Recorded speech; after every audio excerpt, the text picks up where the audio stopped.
Video I explain the chapter amines of organic chemistry of class 12th।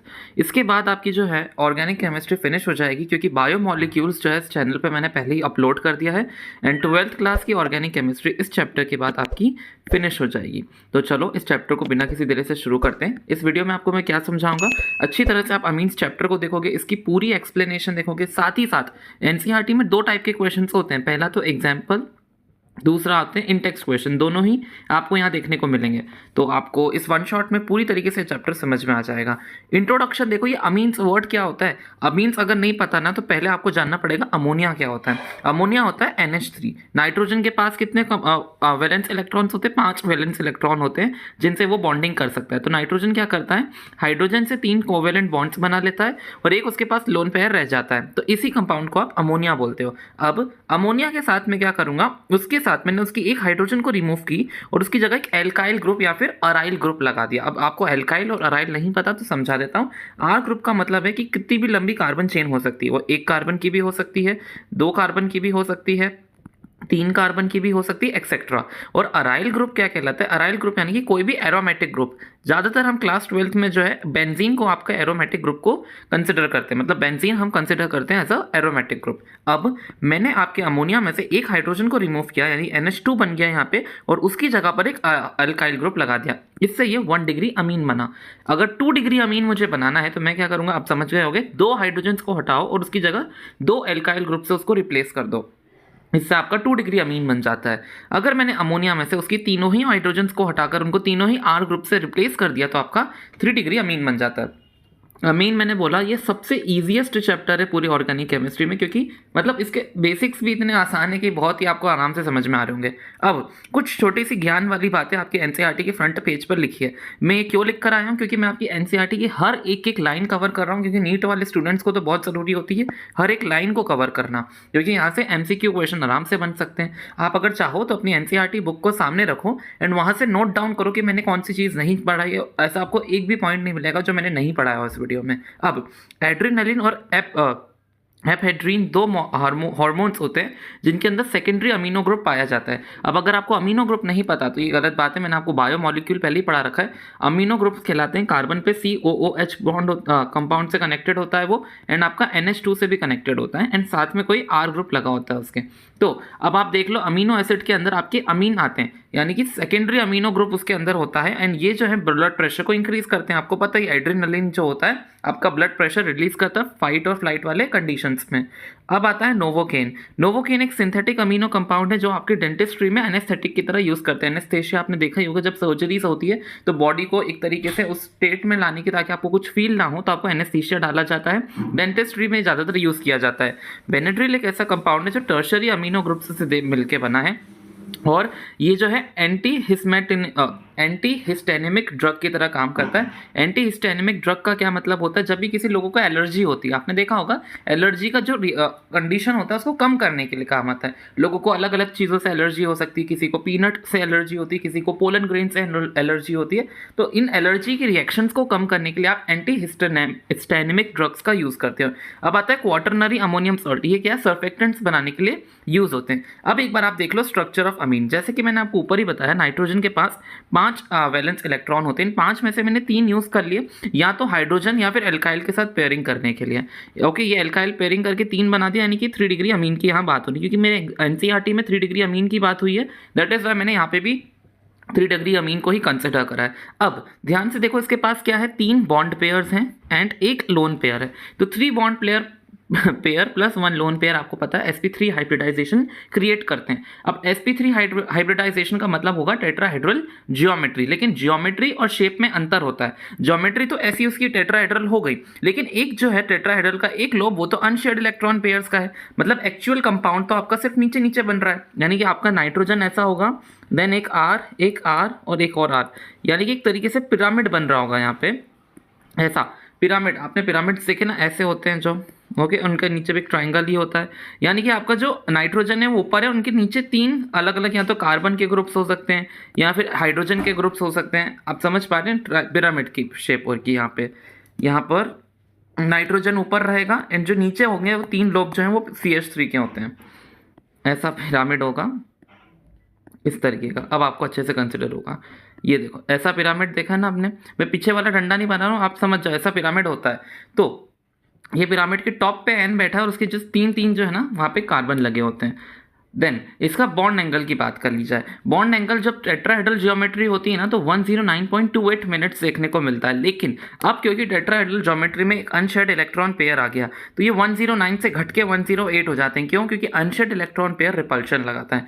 समझ लो इनका bond angle पहले 109 था इस तरीके से, अब ये जो अनशेड इलेक्ट्रॉन पेयर है ना उसको इधर और इधर इस तरीके से रिपेल कर रहा है, दोनों ऊपर से फोर्स लगा रहा है, यानी कि छोटा हो जाएगा, इस जो पहले था उससे छोटा हो गया, यानी कि पहले 109 था अब ये 108 हो गया। आपको समझ में आया? ये जो पहले समझ लो इसका बॉन्ड एंगल इतना था, ऊपर से अनशेड इलेक्ट्रॉन पेयर ने रिपल्शन लगाया, रिपल्शन ऊपर से और इधर से लग रहा है, तो पहले 109 था ये घट के इस तरह से छोटा हो जाएगा, इसलिए घट के वो 108 हो जाता है। और ये रिपल्शन कौन लगाता है? अनशेड इलेक्ट्रॉन पेयर लगाता है विथ बॉन्ड पेयर के साथ। अब क्लासिफिकेशन देख लो अमीन्स की। अब आप सोच रहे हो कि इतनी सारी क्लासिफिकेशन, बहुत सिंपल है। ये वाली पहली प्राइमरी, सेकेंडरी और टर्शरी अमीन। ऊपर ही दिखाया मैंने कि एक अल्काइल ग्रुप लगा हो तो प्राइमरी, दो अल्काइल ग्रुप लगे हों तो सेकेंडरी, तीन अल्काइल ग्रुप लगे हों तो टर्शरी। अब आपको क्या दिक्कत आती है, कभी कभार लोगों को क्या लगता है ये तीन कार्बन है, ये कार्बन जो है वो दो कार्बन से कनेक्टेड, यानी ये 2 डिग्री कार्बन हो गया तो अमीन 2 डिग्री कार्बन पे लगा है, यानी कि अमीन भी 2 डिग्री हो गया। सरासर गलत होता है। आपको ये देखना है अमीन्स में जो नाइट्रोजन है वो कितने कार्बन से कनेक्टेड है। यहाँ देखो नाइट्रोजन जो है वो एक ही कार्बन से कनेक्टेड है इसलिए वो प्राइमरी, ये नाइट्रोजन में देखो एक ही कार्बन से कनेक्टेड है इसलिए प्राइमरी। इस नाइट्रोजन को ध्यान से देखो, ये दो कार्बन से कनेक्टेड थी इसलिए मैंने इसको सेकेंडरी बोला। ये नाइट्रोजन दो कार्बन से कनेक्टेड थी इसलिए सेकेंडरी बोला। एंड ये नाइट्रोजन तीन कार्बन से कनेक्टेड थी, दैट इज वाई मैंने इसको टर्शरी बोला।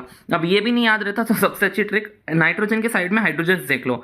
जब भी NH2 दिखे यानी कि 1, NH2 दिख जाए 1 डिग्री, NH दिख जाए 2 डिग्री और सिर्फ N दिखे तो 3 डिग्री। ठीक है, ये सबसे तीनों चीज़ें मैंने बता दी देखने के लिए आपको। अब आपको जैसे याद रखे रख लो, क्योंकि ये याद रखना इंपॉर्टेंट है। अब आओ अराइल अमीन्स पे। अराइल अमीन्स का क्या मतलब होता है? एक अराइल कंपाउंड यानी एरोमेटिक कंपाउंड हम लेंगे बेंजीन, उसके ऊपर लगा दो नाइट्रोजन।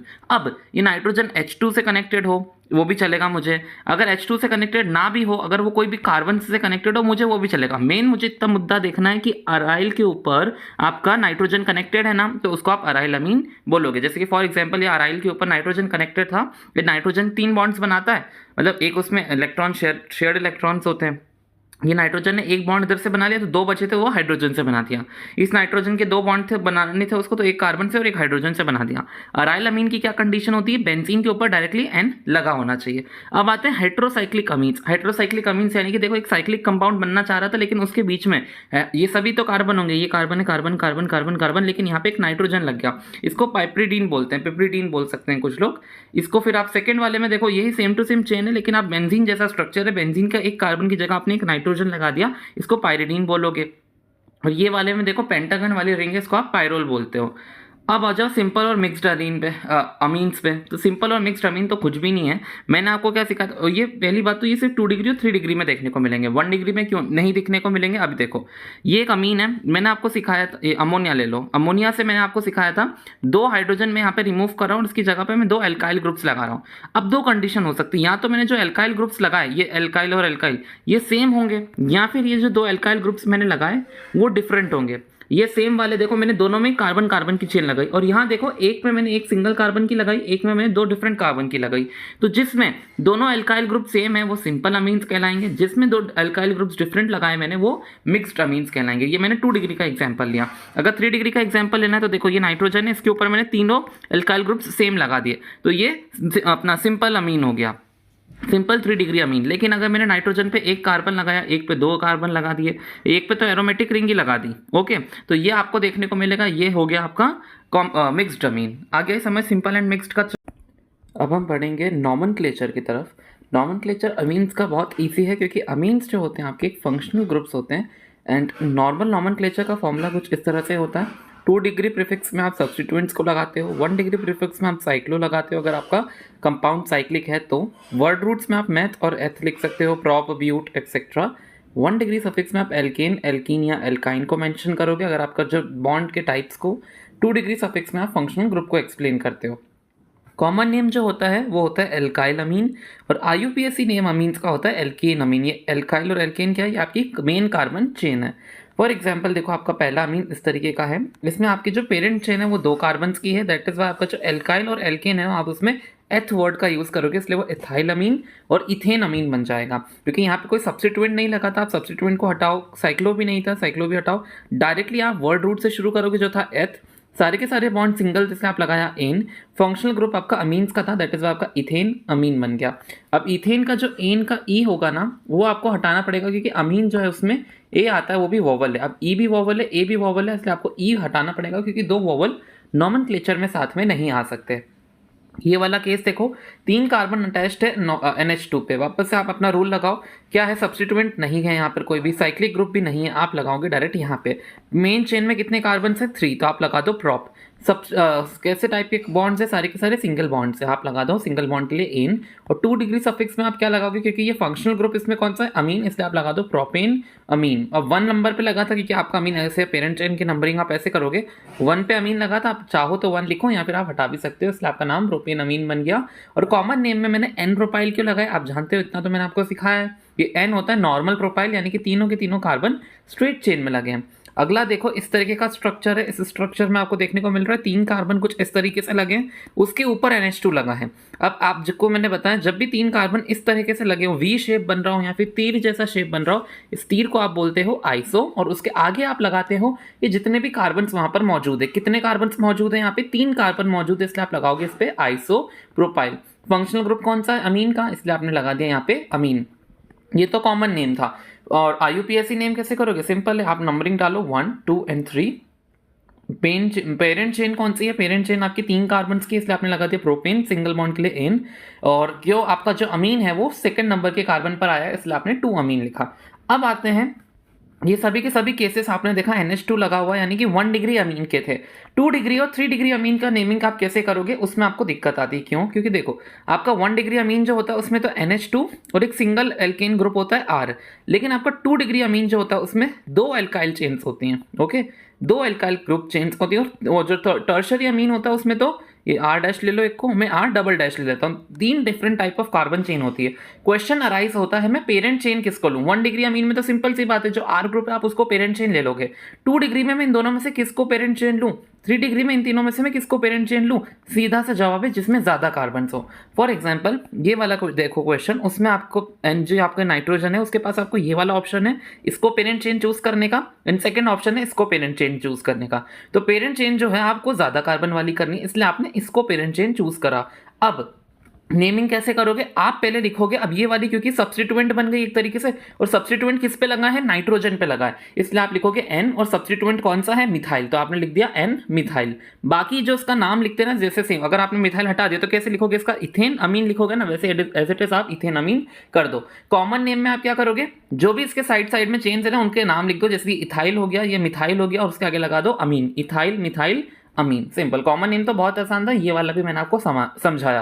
3 डिग्री में देखो, अब क्योंकि तीनों ही कार्बन लगे हैं, सिंगल सिंगल कार्बन है, तो मैं किसी को भी पेरेंट चेन ले सकता हूँ, कोई भी जहाँ पे ज्यादा कार्बन की बात ही नहीं है, तो मैंने इसको पेरेंट चेन ले लिया। अब 2 सब्स्टिट्यूएंट लग गए हैं CH3 N के ऊपर, तो मैं क्या लिखूंगा, N, पे 2 मिथाइल ग्रुप लगे हैं, इसलिए डाई मिथाइल, और पेरेंट चेन कितने की, 1 कार्बन की, इसलिए मिथेन, और एक ही कार्बन फंक्शनल ग्रुप है उस पर अमीन। अगला देखो, ये भी टर्शरी अमीन है, 3 डिग्री अमीन है, तो अब इसमें मेरे पास 3 ऑप्शन थे, या तो ये C2H5 को पेरेंट चेन लूँ, या फिर ये C2H5 को पेरेंट चेन ले लूँ, या फिर ये 4 कार्बन वाली को पेरेंट चेन लूँ। सिंपल सी बात है, मैं 4 कार्बन वाली को लूंगा। तो N के ऊपर 2 सब्स्टिट्यूएंट लगे हैं इथाइल के, इसलिए N, डाई इथाइल, और इसका नाम हो जाएगा पेरेंट चेन के साथ ब्यूटेन 1 अमीन। ब्यूटेन मतलब ये पेरेंट चेन, सब्स्टिट्यूएंट्स के बाद मैंने पेरेंट चेन को नाम कर दिया ब्यूटेन अमीन, तो आपको समझ में आ गया होगा कैसे करा है। कॉमन नेम भी देख लो, इसका ट्राई मिथाइल अमीन है, क्योंकि मेरे को तीनों चेन्स का पहले नाम लिखने होते हैं। इसका क्या होगा कि इसका सेम टू सेम वैसे ही नाम है, कोई अंतर नहीं है कॉमन नेम में और IUPAC नेम में। ये मत सोचो यहाँ 1 लगा यहाँ पे 1 नहीं लगा, ये अंतर है, नहीं, इसको 1 को आप ड्रॉप भी कर सकते हो ना, इतना तो हमको पड़ा है IUPAC। अब देखो इस वाले को, इसमें आपको देखने को मिल रहा है एक ही NH2 है, और NH2 पे एक ही कार्बन चेन है, तो यही इसकी पेरेंट चेन होगी। फंक्शनल ग्रुप NH2 है, दैट इज अपने फंक्शनल ग्रुप को प्रायोरिटी थी। आपको सोचोगे हाँ मल्टीपल बॉन्ड है, मैं नंबरिंग 1 2 3 ऐसे कर दूं, नहीं वो नहीं चलेगा। फंक्शनल ग्रुप की प्रायोरिटी ज्यादा होती है as compare to multiple bonds. Okay, functional group को मैं नंबर 1 दूंगा, देन 2 and 3 आता है। अब यहाँ पर आपको देखने को मिलेगा कि अगर आप इसका मेन लिखने जाओगे तो 3 कार्बन की चेन है, इसलिए प्रॉप 2 नंबर पे इन आया डबल बॉन्ड एंड 1 अमीन। इसका कॉमन नेम में ये एलाइलिक कहाँ से आ गया? अब आपने अगर चैप्टर अच्छे से पढ़ा होगा पहले वाले मैं आपको समझाया, जब भी कार्बन डबल बॉन्ड कार्बन होता है उसके बाद में एक और कार्बन लगा हो तो इस कार्बन को आप अलाइलिक कार्बन बोलते हो। कैसा कार्बन? अलाइलिक कार्बन इसका नाम होता है। अब अगर अलाइलिक कार्बन पे मैंने यहाँ पे NH2 अगर जोड़ दिया तो ये हो जाएगा अलाइलिक अमीन, या फिर आप इसको अलाइल अमीन भी बोल सकते हो। तो ये वाली स्ट्रक्चर मैंने बनाया था यहाँ पे, बस उसको उल्टा बनाया था, आपको इतना तो समझ में आता है। अब यहाँ पे मैंने 2 अमीन लगाए हैं, CH2 6 हैं, यानी कि 1 2 3 4 5 6 ऐसे 6 CH2 हैं। यानी यहाँ पर आपने एक NH2 लगा दिया, कि यहाँ पे यहाँ NH2 लगा दिया। सिंपल सी बात है, पेरेंट चेन आपकी ये हो जाएगी। इसलिए मैंने लिखा हेक्सेन और 1,6 पे डाई अमीन है। पर इसके कॉमन नेम में आप पेरेंट चेन को कैसे लिखोगे? हेक्सेन नहीं लिखोगे, आप इसको लिखोगे हेक्सामिथाइल और फिर लिखोगे सॉरी हेक्सामिथाइलिन डायमीन। ये क्वेश्चन नहीं पूछा जाता इसलिए आप इसका कॉमन नेम हटा सकते हो, मेन आपका IUPAC नेम याद रखो। ये तो सिंपल है, इसको आप एनिलीन बुलाते हो, ये सबसे इंपॉर्टेंट है, आपको अगर पता ही होना चाहिए। पिछले चैप्टर्स में भी आपको पता है कि अगर बेंजीन के ऊपर NH2 लगा हो इसको एनिलीन बुलाते हो। इसका IUPAC भी एनिलीन ही होता है, लेकिन अगर आपको और अच्छे से लिखना है तो बेंजीन अमीन लिखो, लेकिन मत याद करो इसको एनिलीन ही बोलो, है ना। फालतू में हमको इतना डेप्थ में नहीं जाना। यहाँ पे देखो NH2 है, उसके ऑर्थो पोजीशन पे मिथाइल ग्रुप लगा है, यानी कि आप इसको क्या लिख सकते हो? ऑर्थो पोजीशन पे मिथाइल ग्रुप लगा है, यानी कि ये पूरा एनिलीन है। एनिलीन यानी कि ये नंबर 1 पे होगा एंड ये नंबर 2 होगा, क्योंकि एनिलीन जो है उसके नंबरिंग यहाँ से होती है। तो 2 पे लगा है मिथाइल, तो मैंने लिख दिया 2 मिथाइल, और ये पूरा कंपाउंड कौन सा था? एनिलीन था। इसको ऑर्थोटोलोइडीन भी बुलाते हैं, ये इसका कॉमन नेम है। याद रखना है तो कर सकते हो, पूछा नहीं जाता ज़्यादातर, लेकिन मतलब ये फिर भी पूछ सकते हैं, लेकिन ये तो कभी भी नहीं पूछा, मैंने आज तक नहीं देखा। अब ये देखो NH2 है, उसके पैरा पोजीशन पे PR लगा हुआ है। तो मैं क्या बताया, एनिलीन की नंबरिंग कैसे होती है? आपकी पेरेंट चेन कहलाती है। इसकी नंबरिंग NH2 पे 1 होती है, देन 2 देन 3 देन 4। फोर्थ पे लगा है ब्रोमो एंड देन आपका जो है ये है, आप इसको बेंजीन अमीन बोल सकते हो या फिर 4 ब्रोमो एनिलीन बोलो, ये ज़्यादा सही है। और फिर आप इसको पैरा पोजिशन पे ब्रोमो लगाए और है क्या आपका ये एनिलीन है। यहाँ पर देख सकते हो आप इसको क्या बोलोगे, ये आपका जैसे कि ऐसा स्ट्रक्चर बना है, ये इस तरीके की बेंजीन रिंग है, देन ये N है, यहाँ पर C है, यहाँ पर C है। तो आप ध्यान से देखो, ये आपका टर्शरी कार्बन है और मैं पेरेंट चेन किसको मानूंगा? मैंने आपको क्या सिखाया? पेरेंट चेन उसको मानो जिस पे ज़्यादा कार्बन हो, यानी कि आप इसको पेरेंट चेन मानो और इन दोनों को आप सब्सटीट्यूएंट्स की तरह ट्रीट करो। यानी कि 2 मिथाइल लगे हुए हैं N के ऊपर सब्सटीट्यूएंट्स, इसलिए मैं लिखूंगा N, डाई मिथाइल, ये सब्सटीट्यूएंट हो गए। और बेंजीन अमीन की जगह आप डायरेक्टली एनिलीन भी लिख सकते हो, ओके। या फिर आप, मैंने सिखाया बेंजीन अमीन की जगह आप एनिलीन भी लिख सकते हो, जैसे यहाँ लिखा है इन लोगों ने N, डाई मिथाइल एनिलीन, ये दोनों ही इनके नाम हो गए। कॉमन नेम और IUPAC सेम ही है। 9.1 तो बहुत ही निहायत ही ईजी क्वेश्चन है, आपको बस प्राइमरी सेकेंडरी टर्शरी अमीन्स बताने। मैंने आपको क्या ट्रिक बताई है, NH2 जहाँ दिख जाए वो 1 डिग्री अमीन होता है। यहाँ फिर खुद ही देख लो, N जो है एक ही कार्बन से अटैच्ड है, यहाँ पे N पे कोई हाइड्रोजन नहीं, जब भी कोई भी हाइड्रोजन नहीं दिखे उसको टर्शरी लगा दो। इस N पे देखो 2 हाइड्रोजन है, यानी कि ये प्राइमरी हो गया। इस N पे एक ही हाइड्रोजन, इसलिए 2 डिग्री हो गया। सिंपल है ना, ये ट्रिक से याद रख लो। NH2 दिख जाए यानी कि 1 डिग्री, NH दिख जाए यानी कि 2 डिग्री, सिर्फ N लगा हो तो वो हो गया 3 डिग्री, ओके, ये याद रखना।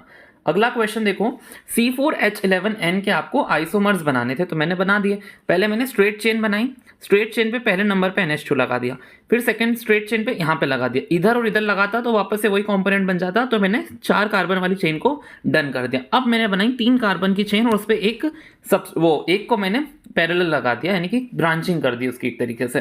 फिर इस तरीके की जब मेरी चेन बनी तो मेरे पास 2 पोजीशन आई NH2 लगाने की। एक बार NH2 यहाँ लगा दिया इस कार्बन पे, एक बार इस कार्बन पे NH2 लगा दिया।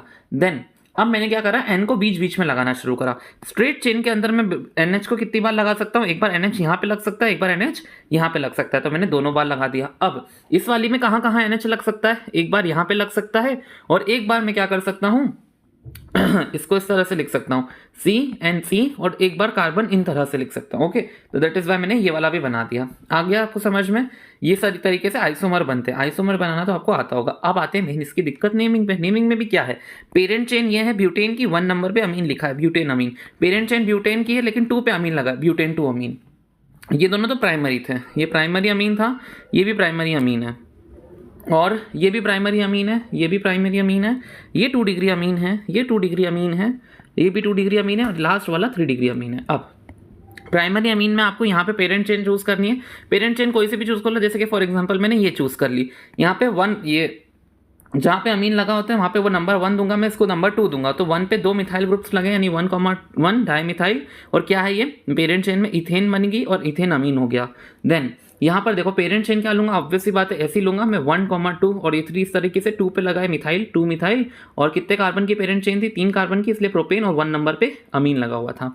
अब ये वाले में मैंने आपको क्या सिखाया, मैं पेरेंट चेन किसको लेता हूँ जिसमें ज़्यादा कार्बन हो, यानी मैं पेरेंट चेन इसको लूंगा, नंबरिंग हो जाएगी 1 2 3 इस तरीके से, और आपका जो कार्बन है ना एक मतलब ये सी जो है एन के साथ लगा, यानी कि आप सी को सब्स्टिट्यूएंट की तरह ट्रीट करोगे क्योंकि पेरेंट चेन ये हो गई, ये बाहर का यानी ये सब्स्टिट्यूएंट हो गया, तो एन मिथाइल आपका सब्स्टिट्यूएंट है और प्रोपेन अमीन बन गया। ये प्रोप यानी कि 3 कार्बन के लिए और अमीन 1 पे लगा है। यहाँ पर देखो पेरेंट चेन में कोई भी ले सकता हूँ, ये भी ले सकता हूँ, यहाँ पे भी 2 कार्बन आएंगे, ये भी ले सकता हूँ, यहाँ पे भी 2 ही कार्बन सब्स्टिट्यूएंट में आएंगे। ये ले लिया मैंने फॉर एग्जाम्पल, तो 2 कार्बन की जैसे इथाइल वाली सब्स्टिट्यूएंट बनी तो मैंने ले दिया एन इथाइल, और पेरेंट चेन में 2 कार्बन इसलिए इथेन अमीन। यहाँ पर देखो ऑब्वियस सी बात है मैं इसमें कौन से लूंगा पेरेंट चेन को, मैं पूरा पेरेंट चेन इसको लूंगा ताकि ये आपका इस तरीके से एन जो लग जाएगा और आपका ये जो सी एन है ये आपका सब्स्टिट्यूएंट बन जाएगा। तो आप लिखोगे एन पे मिथाइल और ये है प्रोपेन, और 2 नंबर पे लगा है आपका अमीन। नंबरिंग ऐसे होगी ना 1 2 3, उल्टी भी कर सकते हो 1 2 3 सेम ही होगा, 2 पे आपका अमीन आएगा। आगे ना समझ। अगला यहाँ पर देखो पेरेंट चेन लूंगा मैं इसको क्योंकि फिर आपके क्या होगा यहाँ पर 2 सब्स्टिट्यूएंट बन जाएंगे, 3 डिग्री में 2 सब्स्टिट्यूएंट आते हैं, तो दोनों ही सब्स्टिट्यूएंट जो देखोगे आप मिथाइल के हैं, तो मैं लिख दूंगा n, डाई मिथाइल, और पेरेंट चेन 2 की थी इथेन अमीन। हम बढ़ेंगे फाइनली प्रिपरेशन ऑफ अमीन्स। बहुत ही इजी अमीन्स की प्रिपरेशन होती है। 6 तरीके होते हैं अमीन्स बनाने के। पहला तरीका है नाइट्रो कंपाउंड की कर दो रिडक्शन। नाइट्रो कंपाउंड क्या होता है NO2। NO2 को रिड्यूस करके आप कन्वर्ट कर दोगे NH2 में, बस यही आपकी रिडक्शन ऑफ नाइट्रो कंपाउंड्स कहलाता है। अगर मैंने NO2 एक एल्काइल ग्रुप पे लगाया तो मैं उसमें डाल सकता हूँ रिएजेंट अपना hydrogen gas in the presence of palladium, platinum या निकल, तीनों में से आपने देखा ही है कैटालिटिक हाइड्रोजिनेशन बोलते हैं। इथेनॉल की प्रेजेंस में ये होती है, तो NO2 जो है आप ध्यान से देखो NH2 में कन्वर्ट हो गया। सेकेंड चीज़ है आप चाहो तो इससे अपने एरोमेटिक कंपाउंड जो होते हैं ना उनको भी NH2 में कन्वर्ट कर सकते हो, जैसे कि मैंने यहाँ पे नाइट्रोबेंजीन ली। मैं चाहूँ तो सेम टू सेम यही वाले रिएजेंट भी यूज़ कर सकता हूँ, लेकिन हमारी बुक में और भी रिएजेंट दिए हैं तो आप उनकी भी स्टडी करो। आप डाल सकते हैं SnHCl या फिर FeHCl, इन दोनों की जोड़ी डालेंगे तो आपको आपका NO2 की जगह ध्यान से देखो NH2 लग जाएगा जो आपको चाहिए। ये अमीन्स की फॉर्मेशन होगी। इस अमीन को स्पेसिफिकली एनिलीन बोलते हैं।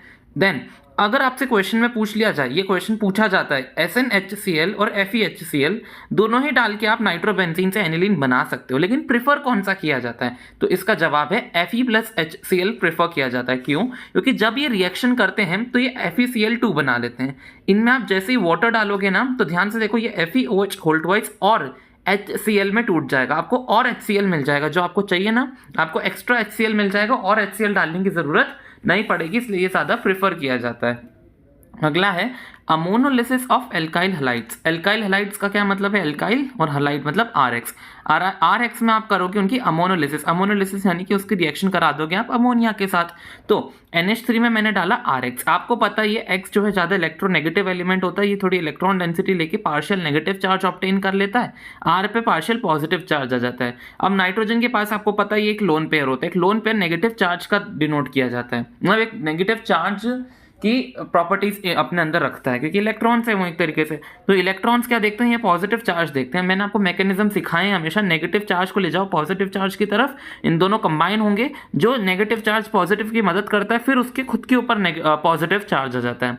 नहीं समझे? देखो ये NH3 था, इसके ऊपर एक लोन पेयर था, इसको मैंने RX के साथ रिएक्शन कराई। RX क्या है, X पे अपना क्या बोलते हैं पार्शियल नेगेटिव चार्ज आता है, R पे पार्शियल पॉजिटिव चार्ज आता है। तो ये लोन पेयर जो है ना ये नेगेटिव चार्ज का काम कर रहे होते हैं, नेगेटिव अट्रैक्ट होते हैं पॉजिटिव के साथ और ये आपस में जुड़ जाते हैं। आपस में जुड़ के ये RNH3 RX बना लेते हैं। अब X पे नेगेटिव चार्ज आ जाता है। अब क्योंकि NH3 ने R पॉजिटिव की मदद की थी और खुद का नेगेटिव चार्ज R पॉजिटिव को दिया था, इसके कारण उसके ऊपर पॉजिटिव चार्ज आ जाता है। इस चीज को आप बोलते हो सब्स्टिट्यूटेड अमोनियम सॉल्ट। क्या बोलते हो? सब्स्टिट्यूटेड अमोनियम सॉल्ट, नाम याद होना चाहिए। देन अब ये तो कहीं से कहीं तक आपको अमीन जैसा नहीं लग रहा, इसको अमीन कैसे बनाओगे, उसमें डाल दो NaOH। आप जैसे ही इसके अंदर NaOH डालोगे ये RNH2 H2O और NaX में टूट जाएगा। अब अगर आपने ये RX एक्सेस में लिया होगा, अगर आपने RX को एक्सेस में लिया होगा पता है, तो ये RX क्या करेगा, RNH2 के साथ भी रिएक्शन कर लेगा। ये जो प्रोडक्ट बना ना, ये लिखा RNH2, इसके साथ भी RX रिएक्शन करेगा और ये 1 डिग्री अमीन को वो एक और R इसमें जोड़ के वो 2 डिग्री अमीन बना लेगा। और RX डालोगे एक और R जुड़ जाएगा, 3 डिग्री अमीन बन जाएगा। और RX डालोगे तो एक और R4 बन जाएगा और NX बना लेगा। NX तो उसके साथ होता ही है। तो इसको लास्ट वाले को आप क्वाटरनरी अमोनियम सॉल्ट बोलते हो, जो कि आपने पढ़ा था, ये सर्फेक्टेंट बनाने के लिए यूज होता है, आपने शुरुआत में पढ़ा था।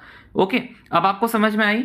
आप इससे 1 डिग्री बना सकते हो एंड ये 1 डिग्री के बाद आपको इसमें और RX डालोगे तो 2 डिग्री बन जाएगा, और RX डालोगे 3 डिग्री बन जाएगा, और RX डालोगे तो क्वाटरनरी अमोनियम सॉल्ट बन जाएगा। तो ये गलत बात होती है। एक तरीके से आपको एक अमीन चाहिए होगा ना, एक अमीन नहीं बनाता, ये मिक्सचर ऑफ अमीन्स बनाता है। देखो कितने डिफरेंट काइंड्स के, यानी कि आप मिक्सचर ऑफ अमीन को लेके आते हो। अगर आपको ऐसा नहीं चाहिए तो आप क्या करो, सिर्फ NH3 को एक्सेस में डाल दो, तो क्या होगा, रिएक्शन आपकी RNH2 पर ही रुक जाएगी।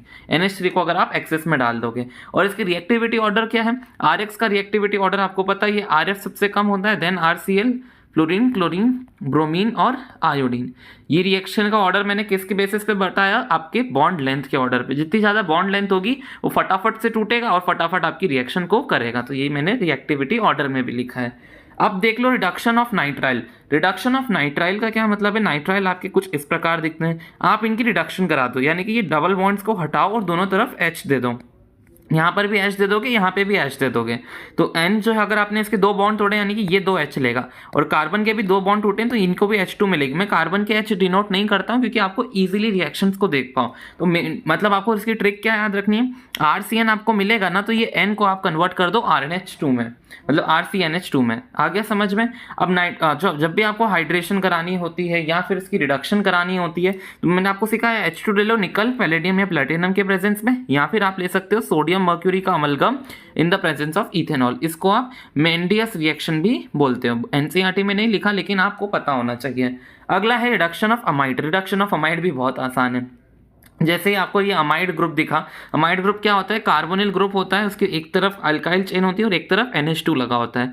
ये आपका क्या कहलाता है, ये आपका अमाइड कहलाता है। तो अमाइड की रिडक्शन जब होगी ना, तो आपको बस ये डबल बॉन्ड O हटा देना है। डबल बॉन्ड O हटा के आपका प्रोडक्ट मिल जाएगा। ये डबल बॉन्ड O हटाने के लिए आपको strong reducing agent lithium aluminium hydride और H2O की प्रेजेंस लगती है। सेकेंड स्टेप में इसकी हाइड्रोलिसिस आपको करनी होती है। आगे देखो गैब्रियल थैलामाइड सिंथेसिस। तो गैब्रियल थैलामाइड सिंथेसिस में जो ये थैलामाइड यूज होता है, आपने लास्ट चैप्टर में देखा है, थैलामाइड की आपने सिंथेसिस देखी थी, थैलामाइड कैसे बनता है। अगर लास्ट चैप्टर आपने नहीं देखा, कौन सा वाला, aldehyde, ketone and carboxylic acid, तो पहले वो देख के आओ और फिर आपको ये समझ में आएगा। एल्डिहाइड, कीटोन और कार्बोक्सिलिक एसिड, ये वाला चैप्टर जो है, वहां पर मैंने आपको ये थैलामाइड की सिंथेसिस के बारे में बताया था। अब इस थैलामाइड में मैं डालता हूँ KOH। KOH डालने के बाद क्या होता है, यहाँ पे से H हटता है और उसकी जगह K+ आ जाता है। अब K+ में आप वापस से RX डालोगे। RX डालने से क्या होगा पता है, यहाँ पर जो है K पॉजिटिव और X आपका KX बना लेता है, और N और R जो है यहाँ पर आके जुड़ जाते हैं। क्यों, क्योंकि RX पे X पे नेगेटिव होता है, R पे पॉजिटिव होता है। तो एक तरीके से मैंने ये जो पॉजिटिव आया है ना R, उसने इसको रिप्लेस करा और K और ये जो बचा हुआ X था उसके साथ चला जाता है। मेन आप NR पे ध्यान रखो। अब यहाँ ध्यान रखना कि आप यहाँ पे जो RX ले रहे हो, ये R एक एल्काइल ग्रुप ही होना चाहिए। अगर आपने यहाँ पे बेंजाइल वाला ऐसा बेंजाइल X लिया, यानी कि एरोमेटिक RX लिए, एरोमेटिक अराइल वाले हैलाइड लिए, ये वहाँ पर वो यूज़ नहीं होगा, क्योंकि यहाँ पे आपको न्यूक्लियोफिलिक सब्स्टिट्यूशन करनी है। राइट, आपने क्या करा, ये न्यूक्लियोफाइल आया, उसको यहाँ से हटाया गया, दैट इज वाई आपकी यहाँ पे न्यूक्लियोफिलिक सब्स्टिट्यूशन नहीं होती। तो आपको अगर वो अराइल हैलाइड यहाँ पर यूज नहीं कर सकते, क्वेश्चन में पूछ लेते हैं कभी कभार। अब इसमें आपने डाला NaOH एक्वस, तो क्या होगा आपका, ये 2 में टूट जाता है, ONA में, और आपको जो RNH2 है यहाँ पर मिल जाता है। क्या मिलता है, ये N जो है ना, ये N और आपका ये H, ये दोनों मिला के आपके NH2 बना लेते हैं। एक तरीके से पूरा RN जो है वो निकल आता है, और ये जो ONA ना यहाँ पर और यहाँ पर आकर सब्सटीट्यूट हो जाते हैं। कुछ इस तरीके से आपकी रिएक्शन होती है। मेन आपको ध्यान रखना, आपको यहाँ पे 1 डिग्री अमीन आपका मिल जाता है, और इसको आप क्या कह सकते हो, ये R ग्रुप लगाए N के ऊपर, इसलिए एल्काइल, N के ऊपर एल्काइल लगाए, और ये पूरा ग्रुप क्या, थैलामाइड, इसलिए इसका नाम मैंने RN एल्काइल थैलामाइड लिखा है। ये समझ में आया, क्योंकि ये इंपॉर्टेंट है जानना। एक तरीके से आप देख लो, ये जो NR है ना, ये पूरा निकल आया, यानी ये जो ONA है, ये ONA और ONA यहाँ पर आकर जुड़ गए, और ये RN के पास H2 चाहिए ना, तो H2 जो आपकी NaH इसने दी। वापस से देख लो, ये RN जो है ये निकल आया। अब इस आयरन के साथ H2 चाहिए थी, H2 आपकी इस H ने प्रोवाइड कर दी, ठीक है, डन। अभी जो NaO बचा है इसको एक बार यहाँ पर दे दो, एक बार यहाँ पर दे दो। ये रिएक्शन आपको समझ में आ गई होगी। अब आओ हॉफमैन ब्रोमामाइड डिग्रेडेशन रिएक्शन। ये एक स्टेप डाउन रिएक्शन होती है। क्यों? क्योंकि यहाँ पर कार्बन चेन जो है ना उसमें से एक कार्बन कम हो जाता है। अभी समझ नहीं आया होगा, ध्यान से देखो। ये मैंने एक अमाइड लिया, अमाइड में मैंने ब्रोमीन और NaOH डाला, तो क्या होता है ये पूरा का पूरा ये जो है ना ये कंपाउंड हट जाता है और आपका ये RNH2 बन जाता है। ध्यान से देखो, एक कार्बन कम हो गया ना, ये कार्बन जो इसके ऊपर ऑक्सीजन अटैच थी ये पूरा हट गया और मेरा प्रोडक्ट बन गया RNH2। और क्या साथ में क्या मिलता है? सोडियम बाइकार्बोनेट NaBr और H2O मिलता है। और हाँ, इसको आप स्टेप डाउन रिएक्शन बोलते हो। अगला है रिडक्शन ऑफ आइसोनाइट्राइल। ये NCERT में गिवन नहीं है, मैं आपको एक्स्ट्रा करा रहा हूँ क्योंकि ये NCERT एग्जाम्पलर में गिवन है और इससे कुछ ना कुछ कन्वर्जन क्वेश्चन आए जाते हैं। मतलब देखो NCERT में अगर कोई रिएक्शन नहीं भी लिखा लेकिन वो क्वेश्चन में अगर पूछ रहा है तो मैं इस वीडियो में आपको सभी चीज़ प्रोवाइड करूँगा जो आपको ज़रूरी है। अब रिडक्शन ऑफ आइसोनाइट्राइल देखो, इसमें क्या होगा? नाइट्राइल क्या होते हैं? नाइट्राइल होते हैं इस तरीके, कार्बन कार्बन लगे रहते हैं, उसके ऊपर CN लगा हो तो ये नाइट्राइल कहलाता है। लेकिन कार्बन कार्बन के ऊपर NC लगा हो, NC कहलाता है आइसोनाइट्राइल, जिसपे एक आपका कोऑर्डिनेट बॉन्ड होता है इस तरीके से। तो मैंने क्या करा, इसकी भी वही आपके हाइड्रोजन वाली रिडक्शन कराई, सेम इसके भी 2 बॉन्ड हटा दिए और मेरी अपनी 2 डिग्री अमीन बना ली। नॉर्मल अगर आप CC ट्रिपल बॉन्ड CN की अगर आपने इस तरीके से sorry CCC triple bond N, ये आपका नाइट्राइल था, इसकी रिडक्शन कराई मैंने H2 पैलेडियम के प्रेजेंस में या फिर LiAlH4 के प्रेजेंस में। तो क्या सिखाया? CCC बना दो और यहाँ पे NH2 लगा दो, ये आपका 1 डिग्री अमीन बनता। अभी हाल ही ऊपर सिखाया था। लेकिन आपको इस वाले रिएक्शन में क्या देखने को मिलेगा? क्योंकि N बीच में था और ये बॉन्ड्स हटेंगे तो आपका कुछ इस तरीके का कंपाउंड बनेगा, इसलिए ये 2 डिग्री अमीन बनता है। वहाँ पर आपको नाइट्राइल से 1 डिग्री अमीन बनता है, आइसोनाइट्राइल से 2 डिग्री अमीन बनता है। आगे बढ़ेंगे, कुछ क्वेश्चन है। पहला आपको बताना है इथेनॉलिक, आपको C2H5Cl के साथ NH3 जो कि इथेनोलोइक NH3 है उसकी रिएक्शन करानी है। इथेनोलिक एसिड का मतलब एक तरीके से वो एसिडिक मीडियम की बात हो रही है। आपको मेन ध्यान रखना है, आपने NH3 जो था उसके साथ रिएक्शन कराई C2H5Cl की। तो क्या सिखाया मैंने आपको? ये जो N का बॉन्ड होता है ये इसके पास जाता है, इस कार्बन के ऊपर यहाँ पर अटैच हो जाता है। ये अटैचमेंट के बाद क्या होती है? अगर आपको ये सब्स्टिट्यूटेड अमोनियम सॉल्ट देखने को मिलता है, यहीं पे क्यों अटैच करा? क्योंकि यहाँ पे पार्शियल नेगेटिव आएगा, यहाँ पे पार्शियल पॉजिटिव आएगा, आपको इतनी बात पता होगी। देन इसमें मेरे को अगर सेपरेट आउट करना है तो मैं इसमें NaOH डालूंगा तो आपका इथेनामाइन बन जाएगा। अब इथेनामीन में मेरे पास अगर और एक्स्ट्रा CCCL पड़ा होगा तो मैं क्या कर सकता हूँ? वो भी डाल दूंगा। उसको डालने से मेरे पास क्या होगा? यहाँ से एक H हटेगा और उसकी जगह CC लग जाएगा। यहाँ पे एक H लिखा होना चाहिए, मैंने यहाँ पे H नहीं लिखा क्योंकि यहाँ पे हाँ इस तरीके से एक H अभी भी होना चाहिए। मैंने क्या करा, एक H इसका हटाया और उसकी जगह CC लगा दिया। Cl भी लगेगा लेकिन मैंने उसकी NaOH डाल के उससे फाइनल प्रोडक्ट लिखा है यहाँ पे कुछ इस प्रकार से। देन अभी भी एक H है तो उसको अभी भी मैं CCCl से सब्स्टिट्यूट कर सकता हूँ। मैंने उसको सब्स्टिट्यूट करा तो मेरे पास ऐसा प्रोडक्ट आया। अभी भी मैं इसके पास CCCl और डाल सकता हूँ क्योंकि फिर यहाँ पे मेरा क्वाटरनरी अमोनियम सॉल्ट बन गया। अगर आपको ये समझ में नहीं आ रही होगी तो समझो, मैंने यहाँ पे 1 डिग्री अमीन बनाया, 1 डिग्री अमीन में मैंने और RX डाला। RX मैंने आपको सिखाया था ना। अब यहाँ पे R की जगह मैंने 2 कार्बन ले लिया, X की जगह मैंने Cl ले लिया। 1 डिग्री अमीन में फिर वो काय में कन्वर्ट होता है? 2 डिग्री अमीन में। वो काय में कन्वर्ट होता है? 3 डिग्री अमीन में। 3 डिग्री अमीन काय में कन्वर्ट होता है? क्वाटरनरी अमोनियम सॉल्ट्स में कन्वर्ट होता है। ये याद आ गया होगा, अगर नहीं आया तो दिखा दूँ। 1 डिग्री में RX डाला 2 डिग्री, 2 डिग्री में RX डाला 3 डिग्री, 3 डिग्री में RX डाला क्वाटरनरी अमोनियम सॉल्ट। अब याद आ गया, आगे बढ़ूँ। ये रिएक्शन भी सिमिलर है। इसमें मुझे बेंजाइल क्लोराइड में अगर NH3 डाला तो NH3 कहाँ पर जाएगा? यहाँ पे पार्शियल नेगेटिव आता है, यहाँ पर पार्शियल पॉजिटिव आता है, तो N जो है यहाँ पर अटैच होगा। इसमें मैं NaOH डालूंगा ये सब्स्टिट्यूटेड अमोनियम सॉल्ट में तो मेरा NH2 यहाँ पर लग जाएगा। अब मैंने इसके अंदर CCl डाला। क्या डाला? CCl। तो CCl कैसे अटैचमेंट दिखाएगा? यहाँ पर एक H हटेगा और यहाँ पर एक और कार्बन जुड़ जाएगा इस तरीके से। अभी भी एक H हटा है तो इस H को भी मैं हटाकर उसमें CCl डाल सकता हूँ ताकि एक और C लग जाए। क्या मैं इसमें एक और रिएक्शन करवा के इसका क्वाटरनरी अमोनियम सॉल्ट बना पाऊंगा? नहीं, मैं अपने जो एरोमेटिक कंपाउंड्स हैं उनका नहीं बनेगा। अगला रिएक्शन देखो, अगला रिएक्शन मतलब अगला एग्जाम्पल देखो 9.2। यहाँ पर आपको CH3CH2Cl को कन्वर्ट करना है CH3CH2CH2NH2 में। ध्यान से देखो, आपका पहले 2 कार्बन की चेन है, अब यहाँ पर 3 कार्बन की चेन हो गई। जब भी आपको एक कार्बन +1 करना होता है तो हमेशा उसकी नाइट्राइल के साथ रिएक्शन करवानी, मतलब नाइट्राइल बनाना पड़ता है। अब कोई भी एल्काइल हलाइड को नाइट्राइल्स में कन्वर्ट करने के लिए आपने रिएक्शन देखी KCN वाली या फिर NaCN वाली रिएक्शन।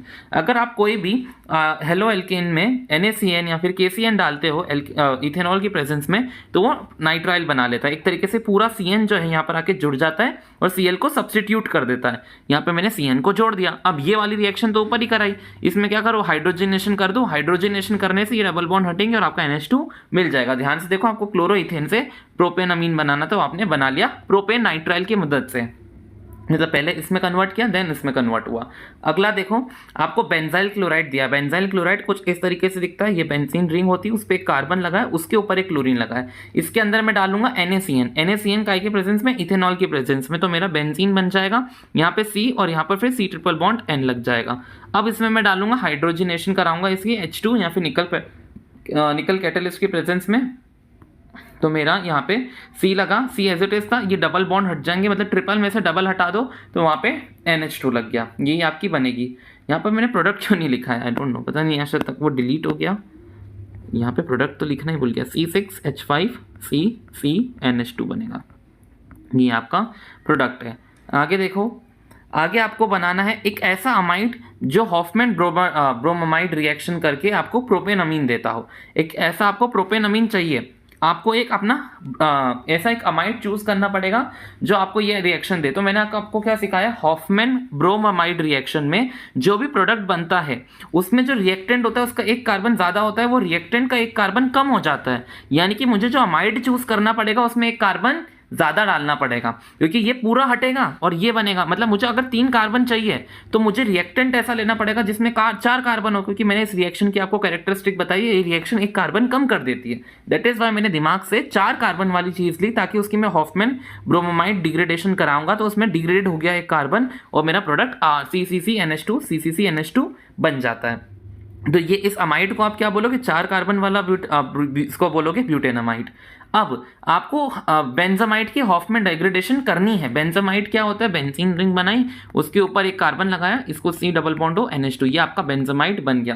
तो ये बेंजामाइड की अब आपको करनी है हॉफमैन डिग्रेडेशन। तो हॉफमैन डिग्रेडेशन में क्या होता है, ये C डबल बॉन्ड हो हटाओ और जो प्रोडक्ट आपका बनता है डायरेक्टली इसको जोड़ दो इससे, तो आपका एनिलीन बन गया। डिग्रेडेशन कराने के लिए ब्रोमीन और NaOH डालना पड़ता है। एक्स्ट्रा भी कुछ प्रोडक्ट बनेंगे, लेकिन आपको सिर्फ स्ट्रक्चर IUPAC नेम बताने थे जो मेन प्रोडक्ट्स होंगे, तो मैंने बता दिया।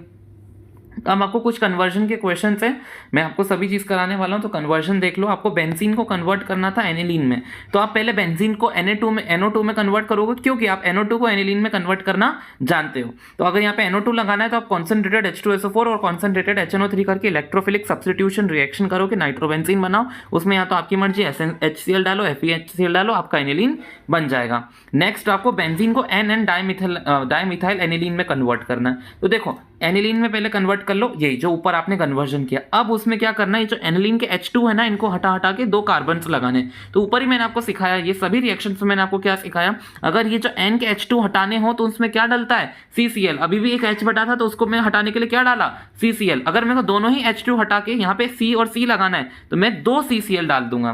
तो मैंने यहाँ पर वही करा, मैंने यहाँ पे 2 CCl डाले ताकि मैं ये NH2 के 2 H2 हटा के यहाँ पे कार्बन और कार्बन लगा पाऊँ।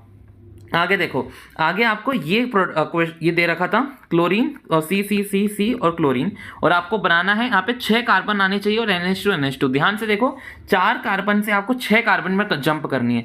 यहाँ पे +1 और +1 होगा, 2 कार्बन ऐड होंगे, और आपको दिख ही रहा है क्लोरीन और क्लोरीन है। दिमाग आपका चल गया होगा, जब भी +1 करना हो CN का दिमाग लगाओ, और जब भी कार्बन कम हो रहा हो तो याद रखना हॉफमैन डिग्रेडेशन लगा सकते हो। तो आपकी क्लोरीन और क्लोरीन को मैं कन्वर्ट करूंगा NaCN इथेनॉल की प्रेजेंस में नाइट्राइल्स और नाइट्राइल्स में। जैसे मैंने नाइट्राइल्स में कन्वर्ट करा तो नाइट्राइल अपने कार्बन को लेकर आए, दैट इज वाई उसके कार्बन जो 4 से 6 हो गए। अब CN को आपको अगर NH2 में कन्वर्ट करना है तो आप तो जानते ही उसकी हाइड्रेशन कर दो प्लेटिनम या पैलेडियम या निकल की प्रेजेंस में, तो आपका हेक्सेन 1,6 डायमीन उसकी फॉर्मेशन हो गई। अब हम पढ़ते हैं आगे फिजिकल प्रॉपर्टीज के ऊपर।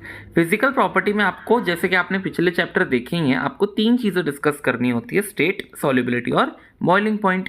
अब अमीन की स्टेट कैसे होती है, अमीन दिखते कैसे, जैसे कि मैंने 1 डिग्री अमीन बनाया NH2R। अगर ये R ग्रुप जो कि एल्केन ग्रुप होता है, एल्काइल ग्रुप, जैसे कि कार्बन कार्बन का कार्बन 2 कार्बन का भी हो सकता है, 3 कार्बन का भी हो सकता है। अगर मैंने ऐसे ही छोटा लिखा, छोटे जैसे कि अगर 1 2 3 कार्बन में ही खेला तो ये सभी के सभी अमीन्स गैसियस अमीन्स होंगे। लेकिन अगर मैंने कार्बन के नंबर बढ़ाते गया, नीचे लेते गया, कार्बन के नंबर बढ़ा रहा हूँ तो वो लिक्विड स्टेट में बनेगा, और अगर कार्बन के नंबर और बढ़ाए तो वो सॉलिड स्टेट में भी जाएगा। आ गया समझ में? जो लोअर अमीन्स होते हैं जिनके पास कम कार्बन होते हैं वो गैसियस होते हैं और उनकी फिश जैसी स्मेल होती है, और हायर जो होते हैं वो लिक्विड होते हैं और फिर वो सॉलिड बन जाते हैं। यूजुअली कलरलेस होते हैं, लेकिन कभी कभार वो कलर डेवलप कर लेते हैं जब आप उनको कंटेनर में रखो। अगर आप एक कंटेनर के अंदर अमीन को रखा स्टोर करके, तो कंटेनर को टाइट पैक करके रखोगे तो उस पर एटमॉस्फेरिक प्रेशर लगेगा, दैट इज वाई वो कलर डेवलप कर लेते हैं। आगे सॉल्युबिलिटी पर आओ। सॉल्युबिलिटी की कंडीशन मैंने आपको बताई है। सॉल्युबिलिटी की सिर्फ एक ही कंडीशन होती है कि कोई भी चीज़ अगर आपको टेस्ट करनी हो वो वाटर में सॉल्युबल है कि नहीं, तो अगर वो वाटर के साथ H बॉन्डिंग बनाए, क्या बनाए? H बॉन्डिंग अगर वो वाटर के साथ बना रही है तो वो पानी में सॉल्युबल होगी। तो अगर आपने ये 1 डिग्री अमीन लिया और ये मैंने यहाँ पे वाटर लिया, मैंने क्या देखा, पानी का जो H है वो अमीन के N के साथ हाइड्रोजन बॉन्डिंग बना रहा है, अमीन का H वाटर के O के साथ हाइड्रोजन बॉन्डिंग बना रहा है, तो पानी में आप देखने को मिल रहा है यहाँ पे हाइड्रोजन बॉन्डिंग है। दैट इज वाई अमीन्स जो होते हैं वो पानी में सॉल्युबल होते हैं। लेकिन ये जो R ग्रुप है यानी कि कार्बन ग्रुप, क्या यहाँ पे कार्बन ग्रुप किसी के साथ हाइड्रोजन बॉन्डिंग बनाएगा क्या? नहीं। तो कार्बन जो है हाइड्रोफोबिक पार्ट कहलाता है, क्योंकि वो कुछ काम नहीं कर रहा होता, उल्टा जगह ज़्यादा ले रहा होता है। इसलिए अगर मैं कार्बन को बढ़ाते जाऊँ तो वो क्या करेगा, ओवरऑल इस पूरे अमीन की सॉल्युबिलिटी को घटाएगा, क्योंकि कार्बन हाइड्रोजन बॉन्डिंग नहीं बना रहा है, हाइड्रोजन बॉन्डिंग ये N और H बना रहे हैं। दैट इज वाई ये R ग्रुप जो है वो हाइड्रोफोबिक पार्ट है। कैसा पार्ट है? हाइड्रोफोबिक। हाइड्रोफोबिक पार्ट क्या करता है? पानी में सॉल्युबिलिटी को, अमीन की सॉल्युबिलिटी को घटाएगा। तो लोअर अमीन जो होते हैं वो अच्छे से पानी में सॉल्युबल होते हैं ड्यू टू H बॉन्डिंग, लेकिन आप जैसे जैसे हायर जाओगे तो वो इनसॉल्युबल होने लगते हैं because of increase in the hydrophobic part.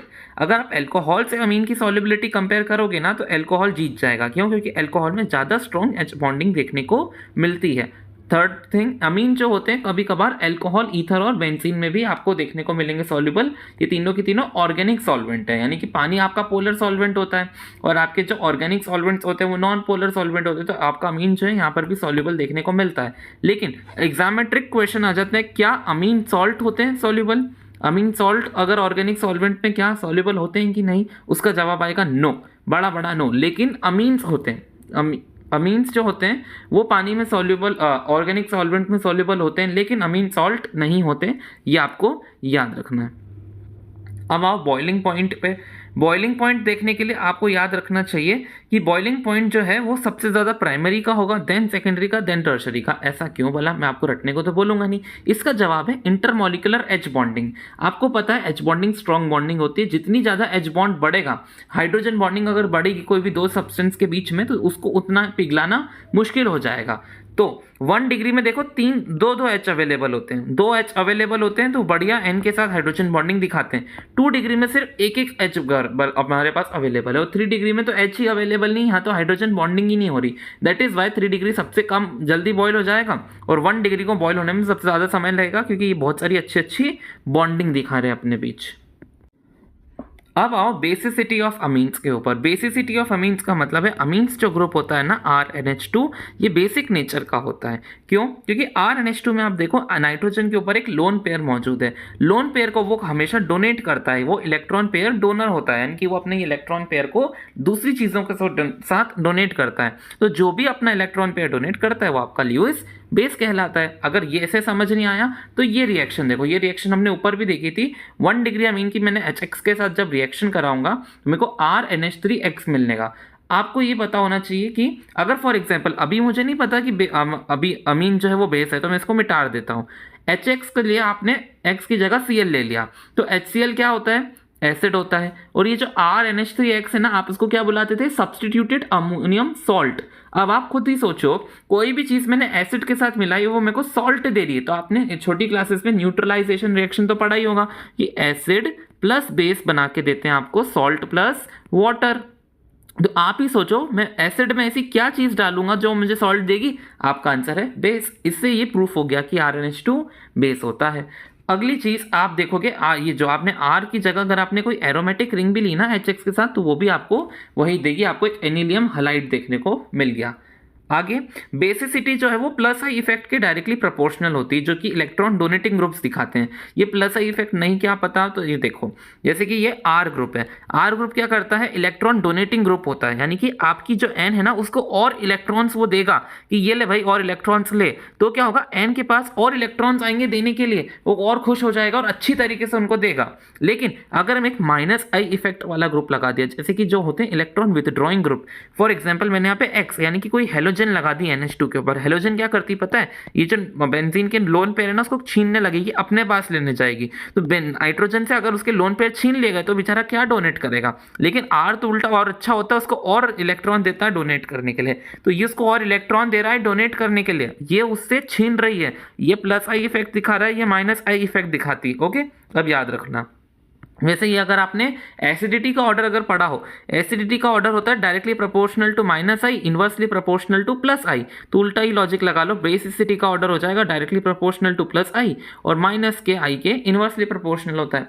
Basicity को अगर आपको के बी वैल्यू दे रखी कि कोई भी चीज़ की सब्सटेंस की वैल्यू कुछ के बी है और दूसरी की है, तो उन दोनों को कंपेयर कैसे करोगे, जिसकी के बी वैल्यू ज़्यादा उसकी बेसिसिटी ज़्यादा, पर ज़्यादातर आपको के बी वैल्यू नहीं पी के बी वैल्यू दी जाती है, तो पी के बी वैल्यू जिसकी ज़्यादा होती है उसकी बेसिसिटी कम होती है, इनवर्स रेशियो होता है। ओके, ये भी आप दिमाग में रखना। अब आपको क्या होता है, बेसिसिटी के करोड़ों ऑर्डर दिखा देते हैं, लिखा देते हैं, बहुत सारे आप कंफ्यूज हो जाते हो, सिर्फ 4 ऑर्डर याद रखो। कितने ऑर्डर लिख के दे रहा हूं, इनसे बाहर के अगर क्वेश्चन आ जाए तो मुझे दिखा देना। 4 ऑर्डर से आपका बेसिसिटी का ऑर्डर आपका पूरा क्लियर कर देता हूं।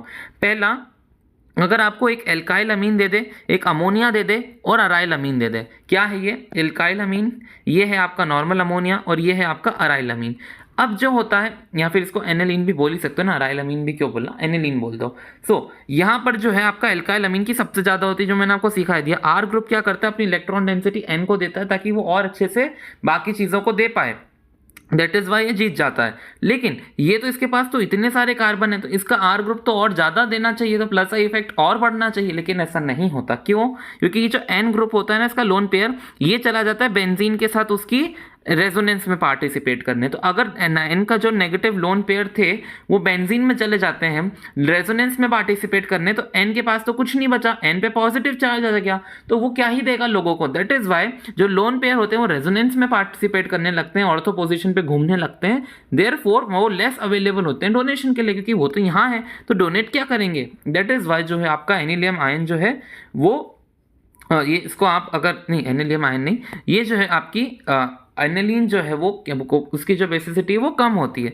सेकंड थिंग, अगर आपका ये पहला रीजन है, दूसरा रीजन है, अगर समझ लो इसने दे भी दिया, इसने कोई H+ को एक्सेप्ट करा और इसने अपने बेसिसिटी का ऑर्डर दे भी दिया, मतलब एक बेस बना लिया इसने अपना, इस तरीके NH3+ बना लिया फॉर एग्जांपल, तो ये जो NH3+ अगर इसने अपने वो इलेक्ट्रॉन पेयर डोनेट कर भी दिया, तो डोनेट करने के बाद जो इसका रेजोनेटिंग स्ट्रक्चर बनते हैं वो सिर्फ 2 बनते हैं। जैसे कि मैं क्या कह रहा हूँ, पहली बात तो ये डोनेट ही नहीं करता अपने इलेक्ट्रॉन पेयर को, ये अपने इलेक्ट्रॉन पेयर को डोनेट नहीं करता, क्योंकि जब ये डोनेट नहीं कर रहा तो इसके 5 रेजोनेटिंग स्ट्रक्चर है। अगर इसने अपने आप के इलेक्ट्रॉन पेयर को डोनेट करा तो ये बना लेता है NH3+, इस तरीके का स्ट्रक्चर, जिसके सिर्फ और सिर्फ 2 रेजोनेटिंग स्ट्रक्चर है। तो आप खुद ही सोचो, ये पहले 5 रेजोनेटिंग स्ट्रक्चर बना रहा था, बाद में जाके सिर्फ 2 ही रेजोनेटिंग स्ट्रक्चर बना रहा है, तो क्या ये बुद्धू ऐसा करेगा क्या? नहीं, क्योंकि जितने ज़्यादा रेजोनेटिंग स्ट्रक्चर होते हैं उतनी ही चीज़ स्टेबल होती है। दैट इज वाई वो इसी स्टेट में खुश है, वो देगा ही नहीं इलेक्ट्रॉन पेयर, और अगर अपने इलेक्ट्रॉन पेयर दे ही देगा तो वो बेसिसिटी भी उसकी कम हो जाएगी, क्योंकि बेसिसिटी देखी जाती है जो अपने कितने अच्छे से इलेक्ट्रॉन पेयर दे रहा है। तो ये 2 रीजन बहुत इंपॉर्टेंट है, आपको पता होना चाहिए, क्वेश्चन में बहुत बार आया है, मतलब लाखों बार ये क्वेश्चन आए, तो इनका ऑर्डर पहला याद हो गया। सेकंड, आप देखो गैसियस स्टेट में अगर आपको इस तरीके के आपके अमीन्स दे रखें, गैसियस स्टेट में जो सिर्फ और सिर्फ आपका प्लस आई इफेक्ट देखने को मिलेगा। अगर एक आर ग्रुप आपका अगर अच्छे से उसको और इलेक्ट्रॉन देगा, तो 2 आर ग्रुप तो उसको और अच्छे से इलेक्ट्रॉन देंगे, ले भाई और इलेक्ट्रॉन डोनेट करते जा, और 3 अगर आर ग्रुप लग गए तो 3 ग्रुप उसको और इलेक्ट्रॉन्स देंगे, एन के ऊपर बढ़िया इलेक्ट्रॉन डेंसिटी आ गई, उसको अच्छे से डोनेट करेगा। दैट इज वाई 3 डिग्री, फिर 2 डिग्री, देन 1 डिग्री। लेकिन अगर आपने अमीन्स को लिक्विड में ले रखा है तो सिर्फ प्लस आई इफेक्ट नहीं काम करेगा, प्लस आई इफेक्ट के साथ वहाँ पे सॉल्वेशन एनर्जी और स्टेरिक हिंड्रेंस भी आपके रोल प्ले करेंगे। तो अगर आपको मिथाइल एनिलीन की बात की गई, तो मिथाइल एनिलीन का ऑर्डर होता है पहले सबसे ज़्यादा 2 डिग्री वो होगा बेसिक, फिर 1 डिग्री, फिर 3 डिग्री। कैसे याद रखोगे? बस का नंबर प्लेट होती है ना 213, वैसे आप याद कर सकते हो। तो 213 जो होती है वो उसकी बेसिसिटी का ऑर्डर होता है 1 डिग्री मिथाइल अमीन्स का। अगर आपको इथाइल अमीन्स दे रखे हैं कुछ इस तरीके से तो उनका होता है, बस इनको चेंज कर दो, इन दोनों को चेंज कर दो 231। 2 सबसे ज़्यादा ही होता है सब में, इसका पहले 13 देन इसका 31। अब ये जो होते हैं ये आपके अलग अलग बेंजीन डेरिवेटिव्स के हैं। अगर आपकी बेंजीन के ऊपर कार्बन है फिर आपका एनिलीन लगा है वो सबसे ज़्यादा बेसिक होता है। अगला, बेंजीन के ऊपर एक एनिलीन लगा है लेकिन उसके पास एक और कार्बन है तो और उसको नाइट्रोजन देगा, मतलब उस कार्बन को और सपोर्ट मिलेगा, दैट इज वो ज़्यादा बेसिक है। फिर आती है आपकी सिंपल अमीन NH2 वाली, अमीन यानी एनिलीन बोलना चाह रहा था मैं, सॉरी, एनिलीन ये जो आती है वो 3rd नंबर पे आती है। फिर उससे भी कम होती है इस तरीके का, जब आपके ऊपर N के ऊपर N, डाई मिथाइल एनिलीन, ये जो है N, डाई मिथाइल एनिलीन, ये सबसे कम, उससे ज़्यादा एनिलीन, फिर उसके ज़्यादा एनिलीन के ऊपर जब एक कार्बन लगा हो, और सबसे ज़्यादा जो होता है जब आपका इस तरीके का स्ट्रक्चर है, यानी कि यहाँ पे ये बनेगा फिनाइल, और इस तरीके इसका अगर नेम लिखना आपको तो ये हो गया फिनाइल मीथेनामीन। ओके, वैसे नेमिंग मैं लिख नहीं रहा हूँ क्योंकि आपको स्ट्रक्चर से समझ में आना चाहिए। अब एक क्वेश्चन देखो, क्वेश्चन में एग्जाम्पल 9.4 में जो स्ट्रक्चर्स बने थे मैंने यहाँ पे बना दिए।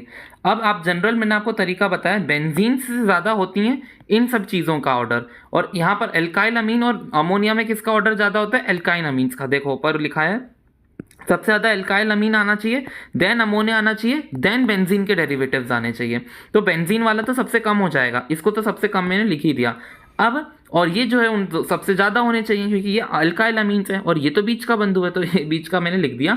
इन दोनों में से ज़्यादा किसका होगा? अभी हाल मैंने आपको सिखाया, इसका ऑर्डर देख लो, ये रहा 2 डिग्री का ज़्यादा देन 1 डिग्री है, तो मैंने क्या कर दिया, सबसे ज़्यादा है C, तो C, फिर B, यहाँ लिख दिया B, देन D, ये लिख दिया D, देन A, देन लिख दिया मैंने यहाँ पर A। Now the next topic is chemical reactions. बहुत ही इजी केमिकल रिएक्शंस है, 7 केमिकल रिएक्शंस आपको यहाँ पे पढ़नी होती है। पहली वाली एल्काइलेशन तो आप पहले ही पढ़ चुके हो। आप इसमें RNH2 यानी 1 डिग्री अमीन में एल्काइल हैलाइड की रिएक्शन कराती हो तो क्या होता है, ये X हटता है यहाँ से एंड ये H हटता है एंड अपना यहाँ पे वो बना लेते हैं कंपाउंड, और R इसके साथ जुड़ जाता है, आपका 2nd डिग्री अमीन बन जाता है, 2 डिग्री अमीन जैसे कि। फिर एक और बार RX के साथ कराओ तो 3 डिग्री बनता है, एंड आपको पता है कि एक और बार RX के साथ में कराऊंगा तो R4NX बनता है जो क्वाटरनरी अमोनियम सॉल्ट होता है। ये रिएक्शन मैंने आपको ऊपर ही करा दी। आगे देखो, दूसरी होती है असाइलेशन। असाइलेशन में क्या होता है, मैंने अगर RNH2 लिया, ये जो R है ये एल्काइल और अराइल ग्रुप दोनों हो सकता है। इसमें मैंने डाला अपना असाइल क्लोराइड। असाइल क्लोराइड में मैंने कौन सा लिया, इथाइल क्लोराइड। तो इथाइल क्लोराइड के बाद इसमें क्या होगा, H आप हटोगे, यहाँ से आप एक काम करना, एक H हटाना, तो एक H हटेगा तो यानी कि ये सिर्फ NH बनेगा। एक H और एक Cl हटा के यहाँ बना लो HCl, एंड ये जो बचा हुआ पोर्शन है ना, इसको मैंने यहाँ पर ज्वाइन कर दिया तो मेरा अमाइड बन गया। ठीक है, कैसे रिएक्शन होगी, एक H हटेगा, एक Cl हटेगा, HCl बन जाएगा। यहाँ पे क्या होगा, एक H हटेगा और ये वाला बॉन्ड टूटेगा, ये वाली चीज़ तो वापस से यहाँ जुड़ जाएगी, जैसे जुड़ती है अमाइड बना लेगी।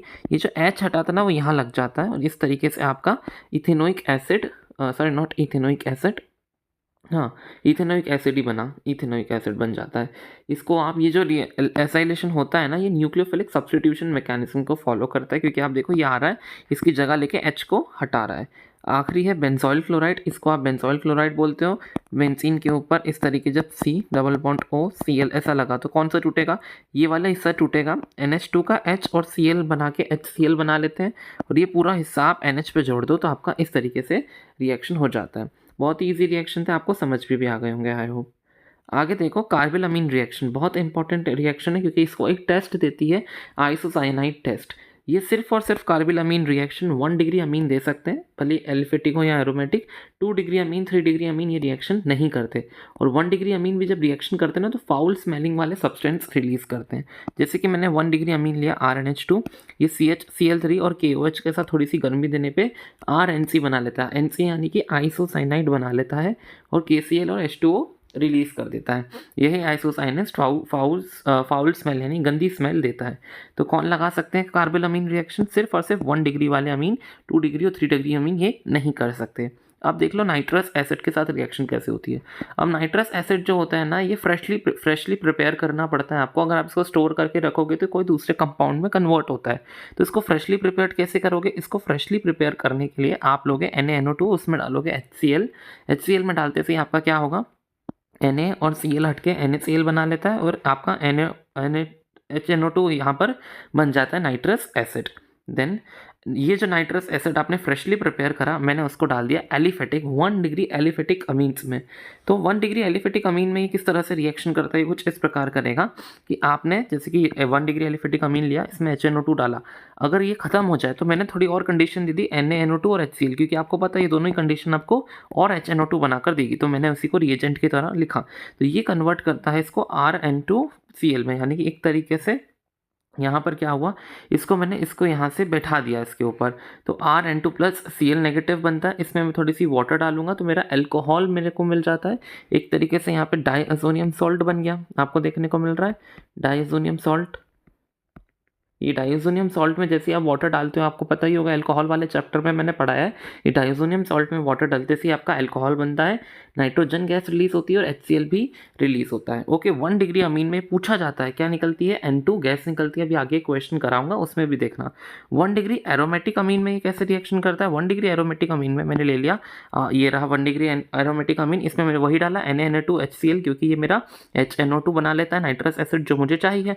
0 से 5 डिग्री सेल्सियस में मेंटेन करके रखूंगा, मुझे मिल जाता है मेरा डाइअजोनियम सॉल्ट। कौन सा डाइअजोनियम, ये है आपका बेंजीन डाइअजोनियम। और अगर मैंने HCl लिया यानी कि Cl लगेगा, तो Cl को मैं लिखूंगा बेंजीन डाइअजोनियम क्लोराइड। ओके, ये मेरी फॉर्मेशन हो गई। देन NaCl भी बनता है और H2O भी बनता है। 1 डिग्री एलिफेटिक में ये आपके 3 प्रोडक्ट्स मिलते हैं, 1 डिग्री एरोमेटिक में ये 3 प्रोडक्ट्स मिलते हैं, 2 डिग्री अमीन और 3 डिग्री अमीन के साथ भी ये रिएक्शन करता है, लेकिन अलग अलग प्रोडक्ट मिलते हैं जो हमारी बुक में नहीं लिखा। सबसे इंपॉर्टेंट है आपका ये अराइल सल्फोनाइल क्लोराइड, जिसमें भी आपको बेंजीन सल्फोनाइल क्लोराइड की बात करनी है। ये जो है ना आपके तीनों 1 डिग्री अमीन, 2 डिग्री अमीन और 3 डिग्री अमीन में डिफ्रेंशिएट कराने में मदद करता है। पता है कैसे, जैसे कि मैंने ले लिया बेंजीन सल्फोनाइल क्लोराइड, इसमें मैंने डाला 1 डिग्री अमीन, तो 1 डिग्री अमीन में क्या करता है, ये एक का एक H2 और एक ये Cl निकाल के HCl बना लेता है, और ये पूरा का पूरा एज इट इज इस अमीन के साथ जुड़ जाता है, तो ये ऐसा बन जाता है। इसको आप बोल सकते हो N alkyl benzene sulfonamide. Okay, ये आपकी फॉर्मेशन कर लेता है। 2 डिग्री अमीन के साथ भी वही करता है, Cl हटेगा, H हटेगा, HCl बना लेगा, और बाकी वाली जो ग्रुप है ना वो अमीन के साथ जुड़ जाती है। 3 डिग्री के पास ये कर नहीं पाता, क्योंकि 3 डिग्री के पास H ही नहीं है, तो इसका H कैसे लेगा ताकि वो Cl को बना के HCl बना ले। दैट इज वाई 3 डिग्री के साथ नो रिएक्शन करता है। और 1 डिग्री में इसने जो प्रोडक्ट बनाया, ध्यान से देखो, उसके पास एक H अभी भी है, यानी कि ये एक H को आप अगर कोई भी बेस यानी एल्कली मीडियम में डालोगे तो वो रिएक्शन करके सॉल्यूबल हो जाएगा। लेकिन इसका जो प्रोडक्ट बना 2 डिग्री अमीन का, यहाँ पे कोई H मौजूद नहीं है, दैट इज वाई ये इनसॉल्यूबल होता है एल्कली में। और ये जो है आपके 1 डिग्री और 2 डिग्री अमीन्स को आप डिफ्रेंशिएट कर पाते हो। अब सुनो, ओवरऑल क्या देखा जाएगा, अगर मैंने इसमें 1 डिग्री अमीन डाला, 1 डिग्री अमीन आपका ये फॉर्मेशन कर देता है, और तो और वो जिस चीज़ की फॉर्मेशन करता है वो एल्कली मीडियम में सॉल्यूबल होती है। ठीक है, ये 1 डिग्री अमीन का टेस्ट है। 2 डिग्री में क्या होता है, 2 डिग्री में मैं जैसे इसको डालूंगा ये मेरा प्रोडक्ट बनता है जो कि इनसॉल्यूबल इन एल्कली होता है। और 3 डिग्री में तो वो रिएक्शन नहीं करता, इसलिए आप क्या कर सकते हो, 1 डिग्री, 2 डिग्री और 3 डिग्री में अमीन्स में डिफ्रेंशिएट कर पाते हो। किसकी मदद से, बेंजीन सल्फोनाइल क्लोराइड की मदद से। दैट इज वाई ये इंपॉर्टेंट है, डिस्टिंग्विश करने में हेल्प करता है 1 डिग्री, 2 डिग्री और 3 डिग्री अमीन्स को। अब देख लो इलेक्ट्रोफिलिक सब्स्टिट्यूशन रिएक्शन। अब आपकी जो NH2 ग्रुप होता है ना एनिलीन के ऊपर, वो बहुत ही हाईली एक्टिवेटिंग ग्रुप होता है, बहुत भयंकर तरीके से आपकी बेंजीन रिंग को एक्टिवेट करता है ऑर्थो और पैरा डायरेक्शन की तरफ। तो आप जैसे ये बेंजीन रिंग पे ब्रोमीन वाटर डालोगे, ये बहुत ज़्यादा हाईली एक्टिवेटिंग होता है, तो इसके सारे ऑर्थो और पैरा ग्रुप्स एक्टिवेट हो जाते हैं, ब्रोमीन जो है यहाँ सभी पे लग जाता है इस तरीके से, और एक वाइट प्रेसिपिटेट भी बनता है। ये जो प्रोडक्ट बनाना, इसका एक वाइट PPT देखने को मिलता है। इसका आप नाम क्या दोगे, 1 2 3 4 5 सॉरी 1 2 3 4 5 6, यानी कि 2,4,6 ट्राइब्रोमो एनिलीन। 2,4,6 ट्राइब्रोमो एनिलीन जो है वाइट PPT बनाता है, और इसको ब्रोमिनेशन बोलोगे, ब्रोमीन वाटर के प्रेजेंस में ये होती है। लेकिन अब अगर आपसे क्वेश्चन में पूछ लिया जाए, मुझे तो 3 जगह नहीं लगाना, मुझे तो एक ही जगह लगाना है, क्वेश्चन वाला बोलेगा कि मैं जब जैसे एनिलीन में ब्रोमीन वाटर डालता हूँ वो 3 जगह लग जाता है।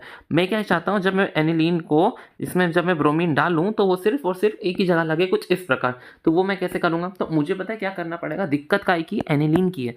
एनिलीन क्या होता है, बहुत ही हाईली एक्टिवेटिंग ग्रुप होता है, इसलिए तीनों जगह लगा देता है।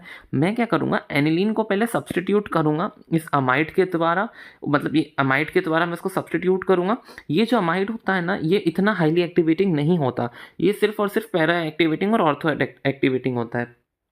तो वहाँ पर क्या होता है, जैसे कि फॉर एग्जांपल मैं क्या करता हूँ, एनिलीन में अपना एसिड एनहाइड्राइड डालता हूँ। मैंने आपको सिखाया ऊपर, ये एसिड एनहाइड्राइड वाली रिएक्शन यहाँ से टूटता है और ये वाला हिस्सा जो है यहाँ पर आके लग जाता है, एच भी हटता है। ओके, वो एच जो है यहाँ पे बना लेता है। यही आपको रिएक्शन कराई ना, ये वाली, ये सेम रिएक्शन जो होती है वो होती है। एंड आपका जो है ना NH2 जो है वो इस प्रोडक्ट में कन्वर्ट हो जाता है। अब जैसे ये जो प्रोडक्ट है ना, ये होता है सिर्फ और सिर्फ नॉर्मल ऑर्थो और पैरा डायरेक्टिंग। अब इसमें जब मैं ब्रोमीन डालता हूँ, एक बार ऑर्थो पे लगती है, एक बार पैरा पे लगती है, लेकिन पैरा वाली मेजर होती है, इसलिए मैंने पैरा वाले को ही लिखा है। ब्रोमीन मैंने डाली थी इथेनोइक एसिड की प्रेजेंस में। ओके, अब क्योंकि मेरा अब इसका काम हो गया, मुझे एक ही बार ब्रोमीन डालना था, इसको हटा के वापस से NH2 कैसे लाऊं, इसमें डाल दो OH माइनस या फिर H प्लस। तो जैसे आप इसमें OH माइनस या H प्लस डालोगे वो NH2 हो जाएगा।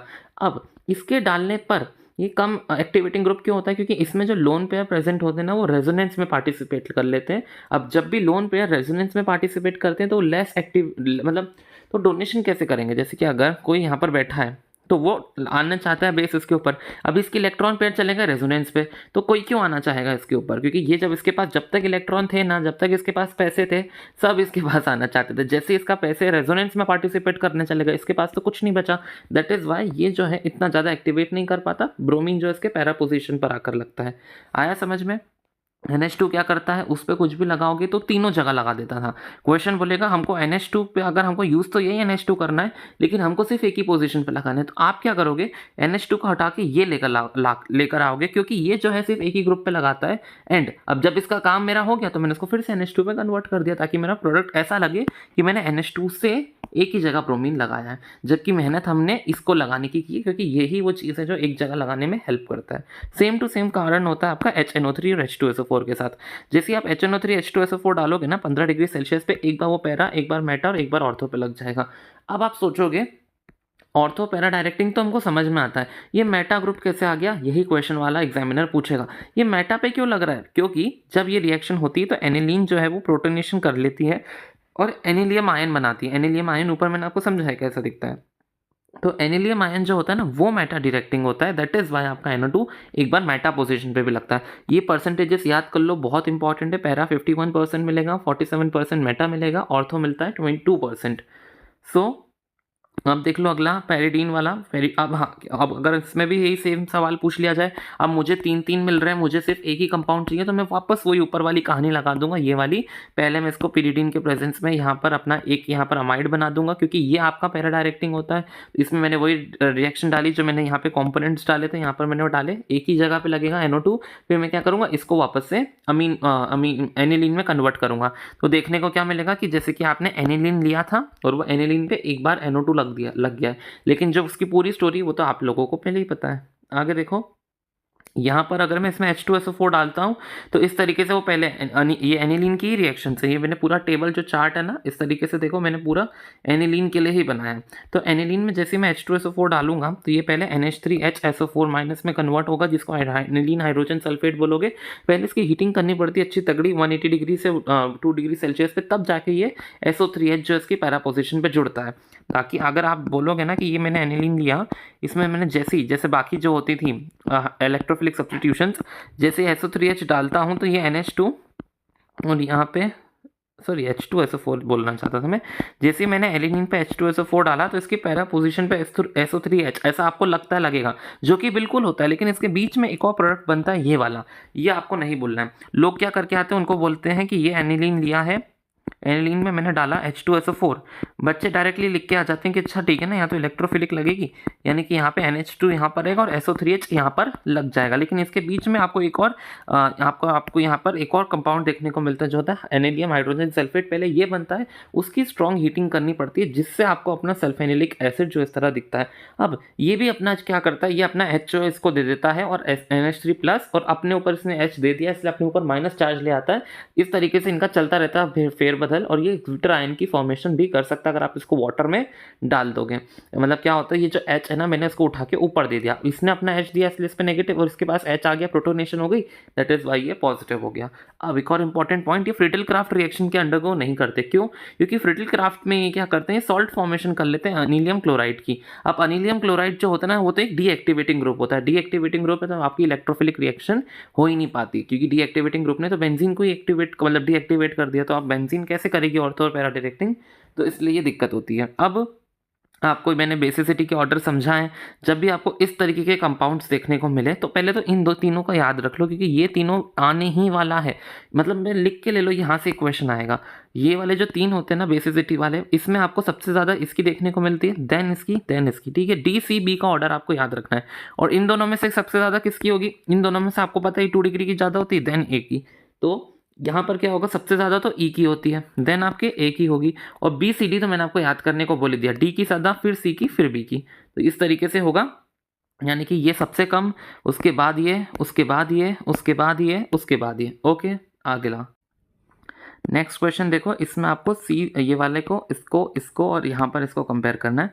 ये सभी आपके एल्केल अमीन्स है और ये आपके एनिलीन है। अब एल्केल अमीन्स और एनिलीन में आपको पता है एल्केल अमीन्स के एल्काइल अमीन्स का ज़्यादा होता है। और इसमें भी कौन सा ऑर्डर चलता है मैंने आपको सिखाया, ये जब इथाइल वाला हो तो इसमें चलेगा 2 3 1, और जब मिथाइल हो तो उसमें चलता है 2 1 3। ओके, तो 2 का सबसे ज़्यादा, देन 3 का, देन 1 का। तो मैंने लगा दिया 2 का सबसे ज़्यादा, देन 3 का, देन 1 का, और सबसे कम होगा आपका D का। आगे देखो, अब यहाँ पे देखो इथाइल वाले आ गए। इथाइल वालों में कौन सा ऑर्डर चलता है? 213 वाला। और जब भी आपको, सॉरी ये मिथाइल वाला बोल दिया शायद गलती से, ये मिथाइल वाले इनमें 213 चलेगा, इथाइल वाले में 231 चलेगा। ओके, इन दोनों में से आपको पहले ही पता है इन दोनों में ज़्यादा किसकी होगी? इस वाले की होगी, एंड इसकी फिर होगी। पर आपके एल्किल अमीन्स जो होते हैं वो बेंजीन से ज़्यादा होते हैं, आपको इसलिए पहले इनका ज़्यादा होता है एंड देन इन दोनों का कम होगा। इसमें भी किसका ज़्यादा? सबसे ज़्यादा 2 का, तो मैंने लिख दिया 2, फिर लिखने के 1 का, देन लिखेंगे इसका C, और उसके बाद ये वाला होगा इसलिए E, देन सबसे लास्ट में D।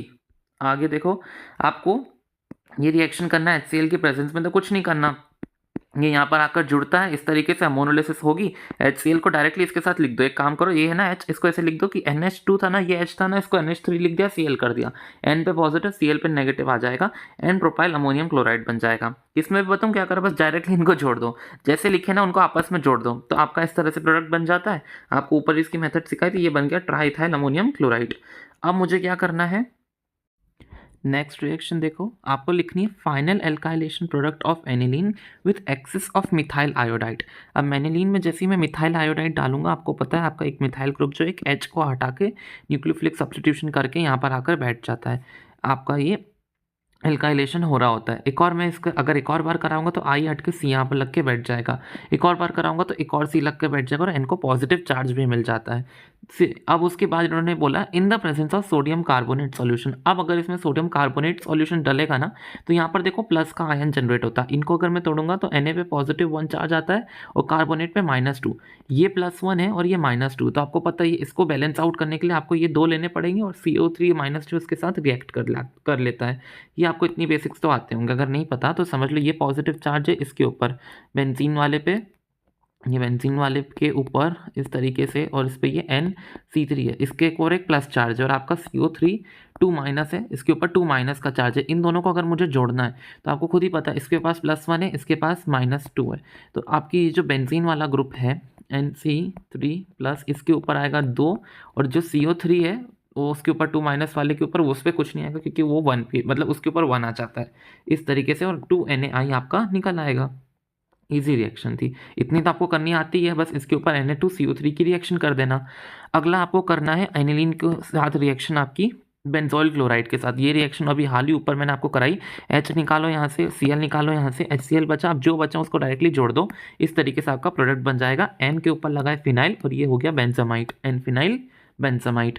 अगला रिएक्शन देखो, अगला रिएक्शन कुछ इस प्रकार है, आपको IUPAC नेमिंग करनी है आइसोमर्स ऑफ C3H9N। तो मैंने क्या करा, पेरेंट चेन बनाई, एक बार NH2 यहाँ लगा दिया, एक बार NH2 यहाँ लगा दिया, एक बार NH2 यहाँ बीच में लगा दिया, इधर बीच में नहीं लगा सकता क्योंकि वो सेम यही कंपोनेंट बन जाता, और एक बार क्या करा, N को बीच में रखा और उसको 3 कार्बन की चेन दे दी। इस तरीके से 4 आइसोमर्स बने जिनके नाम आ गए propanamine, propane 2 amine, N methyl amine, sorry N methyl ethanamine, और N di methyl methanamine. Okay, naming आपको आती है, नॉमेनक्लेचर में ऊपर ही सिखाई। अब यहाँ पर अगला क्वेश्चन कहा है, नाइट्रोजन गैस कौन लिबरेट करेगा जब मैं इसकी नाइट्रस एसिड के साथ रिएक्शन कराऊं।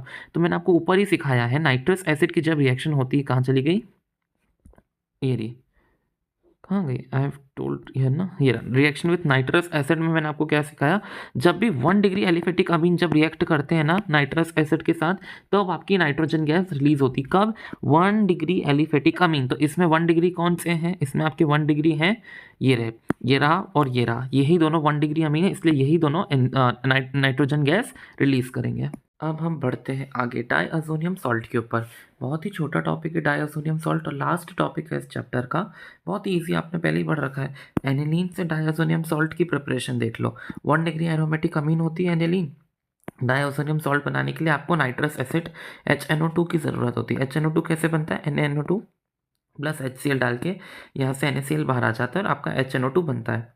नाइट्रस एसिड जैसे ही आपके एनिलीन के साथ रिएक्ट करता है 0 से 5 डिग्री सेल्सियस पे, तो आपका डाईअज़ोनियम सॉल्ट बन जाता है। NaCl और वाटर भी यहाँ से रिलीज होता है।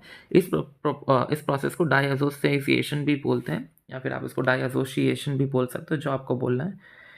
फिजिकल प्रॉपर्टीज़ इसकी देख लो। आपका जो भी डाईअज़ोनियम सॉल्ट होता है कलरलेस क्रिस्टलाइन सॉलिड होता है, पानी में सॉल्युबल होता है और स्टेबल होता है ठंडे टेम्परेचर में।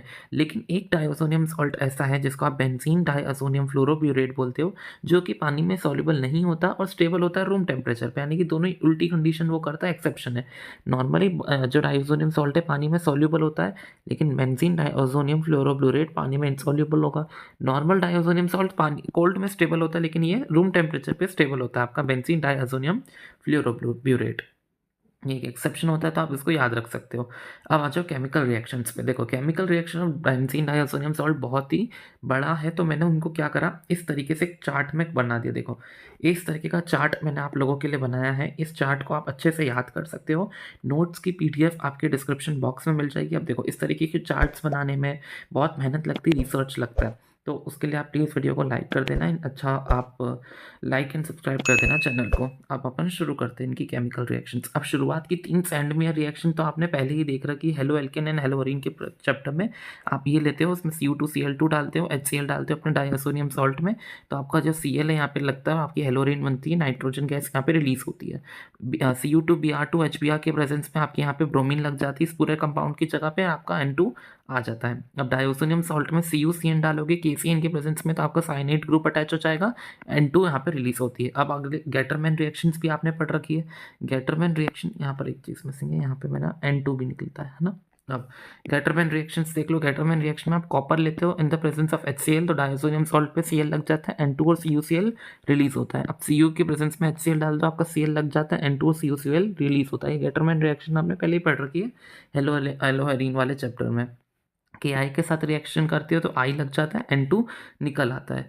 HBF4 के साथ रिएक्शन करते हो तो पहले तो आपका जो डाईअज़ोनियम सॉल्ट है कुछ इस तरीके का, जैसे कि मैंने ये ले लिया N2Cl माइनस। ओके, ये आपका डाईअज़ोनियम सॉल्ट है, तो इसमें आपकी क्या होती है, ये जो HBF4 है ना, HBF4 में H और Cl, यानी कि ये वाला H और ये वाला Cl तो निकल जाता है, BF4 माइनस डायरेक्टली यहाँ पर आकर जुड़ जाता है।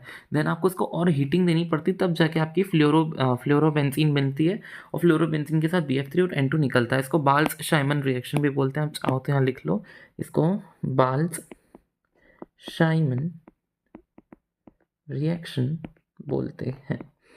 सारे नेम रिएक्शन इंपॉर्टेंट है, तो आप उनको प्लीज़ याद करके जाना। मैं इनके ऊपर बॉक्स बना देता हूँ। सैंडमेयर रिएक्शन एक नेम रिएक्शन है, गेटरमैन रिएक्शन भी एक नेम रिएक्शन है, बाल्स शाइमन रिएक्शन भी एक नेम रिएक्शन है। ये N2 के साथ थोड़ा सा मिक्स हो रहा है, तो इसे हम थोड़ा सा इधर शिफ्ट कर देते हैं। नेक्स्ट आप देखो अगली रिएक्शन में, अगला रिएक्शन आपको H3PO2 के साथ H2 डालोगे तो बेंजीन में से जो डाईअज़ोनियम वाला कंपोनेंट होता है वो हट जाता है, सिर्फ आपकी बेंजीन रिंग आपको देखने को मिलती है। बहुत इंपॉर्टेंट है, ये कन्वर्जन क्वेश्चंस में हेल्प होगा। N2H3PO3 और HCl भी यहाँ पे रिलीज होती है। अगर आपने इथेनॉल के साथ रिएक्शन करा दी तो आपकी वापस से बेंजीन रिंग मिलती है, N2CCHO और HCl मिलता है। CCHO यानी वो इथेनॉल मिलता है। आप वाटर डाल दिया तो वाटर आपको पता है बेंजीन में डाईअज़ोनियम सॉल्ट में जैसे ही वाटर डलता है तो वो आपका अल्कोहल में कन्वर्ट होता है, N2HCl रिलीज हो जाता है। अब ये जो HBF4 वाली रिएक्शन है ना, जिसमें आपको ये बनता है, अगर आप उसको हीट करते हो तो फ्लोरोबेंजीन मिलता है, लेकिन आप यही N2BF4 माइनस को अगर आप हीट ना करने की जगह उसमें NaNO2 या फिर कॉपर मेटल की प्रेजेंस में हीट करोगे ना, तो आपको यहाँ पे NO2 लग जाता है। वेरी इंपॉर्टेंट रिएक्शन पूछी जाती है, N2 और NaBF4 निकल आता है। अब देख लो कपलिंग रिएक्शन। कपलिंग रिएक्शन भी बहुत मस्त है, इसमें आप सुंदर सुंदर डाई बनाते हो। देखो एक ऑरेंज कलर की डाई मिलेगी और एक येलो कलर की डाई मिलेगी। मिलेगी बोलना चाहता था मैं, हाँ। तो ये जो डाई मिलती है ना, वो आप अपने वो कपड़े धोने के इस्तेमाल में, कपड़े कलर करने के इस्तेमाल में भी कर सकते हो। देन अब अपने बेंजीन डाइसोनियम सॉल्ट को अगर फिनॉल के साथ रिएक्शन कराओगे तो यहाँ से H और Cl को रिमूव करो, इस तरीके से आपकी डाई बन गई है ना। डायरेक्टली इन दोनों को मैंने जोड़ दिया। सेम अगर आपने एनिलीन के साथ किया तो एनिलीन का H और डाइसोनियम के क्लोरीन को हटाओ, इन दोनों को आपस में जोड़ दो, इस तरीके से आपका बढ़िया। यहाँ पर आपको बेसिक और यहाँ पर आपको H+ वाला मीडियम यहाँ पर रखना पड़ेगा, तब जाके यहाँ पे आपको ऑरेंज डाई मिलती है और यहाँ पे येलो डाई मिलती है। इनके नेम याद रखने पड़ेंगे। पैरा पे लगा है, आप देखो इतना पूरा पोर्शन कहलाता है एजोबेंजीन। अब एजोबेंजीन के पैरा पोजीशन पे लगा है हाइड्रोक्सी ग्रुप, तो यहाँ आप इसका नाम लिखोगे पैरा हाइड्रोक्सी एजोबेंजीन। अब ये पूरा एजोबेंजीन है, इसके पैरा पोजीशन पे लगा अमीन ग्रुप, यानी फिर अमीनो ग्रुप, तो इसको आप लिखोगे पैरा अमीनो एजोबेंजीन। अब आ जाओ कुछ इंपॉर्टेंट कन्वर्जन है, ये आखिरी कन्वर्जन है इस चैप्टर की। अब इसमें आपको कन्वर्ट करना है 4 नाइट्रोटोलुइन को कन्वर्ट करना है 2 ब्रोमो बेंजोइक एसिड में। अब मेरे को खुद ही देखो, इस कंपाउंड को मुझे ऐसे कंपाउंड में कन्वर्ट करना है, तो मुझे क्या क्या चेंजेस करने को देखने को मिल रहे हैं। पहले तो यहाँ पे पोजीशन पे ब्रोमीन लगाना है। सेकेंड थिंग ये NO2 को हटाना है। थर्ड थिंग ये CH3 को कन्वर्ट करके COOH में कन्वर्ट करना है। अब तीनों चीज़ें कैसे की जाती देखो, NO2 हटाने के लिए आपको क्या करना पड़ेगा, पहले इसको डायज़ोनियम सॉल्ट में कन्वर्ट करना पड़ेगा। डायज़ोनियम सॉल्ट में कन्वर्ट करने के बाद, क्योंकि जैसे ही डायज़ोनियम सॉल्ट में कन्वर्ट होगा, मैं उसमें डाल सकता हूँ अपना H3PO2 H2O के प्रेजेंस में, तो देखो सिंपल बेंजीन में कन्वर्ट हो जाएगा। यानी कि मैं इसको पहले डायज़ोनियम सॉल्ट में कन्वर्ट करूँगा ताकि ये सिंपल बेंजीन में कन्वर्ट हो जाए, कुछ इस तरीके से। सेकेंड थिंग, CH3 को COH बनाने के लिए मैं ऑक्सीडाइजिंग एजेंट यूज़ कर लूँगा, और यहाँ पर जब मुझे ब्रोमीन ऐड कराना है तो मैं उसके लिए ब्रोमीन का यूज़ कर सकता हूँ, ब्रोमीन वाटर का। अब इनको क्या करना है, इसकी फ्लो याद रखना, पहले ब्रोमीन ऐड कराऊंगा, देन ये रिमूव कराऊंगा, देन ऑक्सीडेशन कराऊंगा। तो ब्रोमीन ऐड करवाया यहाँ पे। अब इसको अगर मुझे डायज़ोनियम सॉल्ट बनाना है तो NO2 है तो SnHCl में वो NH2 एनिलीन में कन्वर्ट होगा। एनिलीन को अगर आपको डायज़ोनियम में कन्वर्ट करना है तो आपको पता है NaNO2 HCl 0 से 5 डिग्री सेल्सियस पे डायज़ोनियम में कन्वर्ट हुआ। डायज़ोनियम को H3PO2 और वाटर मिलेगा तो डायज़ोनियम हट जाएगा, कुछ इस तरीके से। अब लगभग प्रोडक्ट बन ही गया। CH3 में आप KMNO4 डाल दो, ऑक्सीडाइजिंग एजेंट होता है, इस तरीके से COOH ऑक्सीडाइज हो गया। इस तरीके से देख लो आपको क्या दिया है, क्या बनाना है, आपके दिमाग में खुद ही मिल जाएगा आपको रिएक्शन। 3 मिथाइल एनिलीन को कन्वर्ट करना है आपको 3 नाइट्रोटोलुइन में। अब आप खुद ही देख लो, यहाँ पे और यहाँ पर सिर्फ एक ग्रुप का अंतर है, क्या, यहाँ पे NH2 है, यहाँ पे NO2 है। अब आपको पता ही है NO2 बनाने के लिए मैंने आपको ये रिएक्शन कराई है, ये वाली।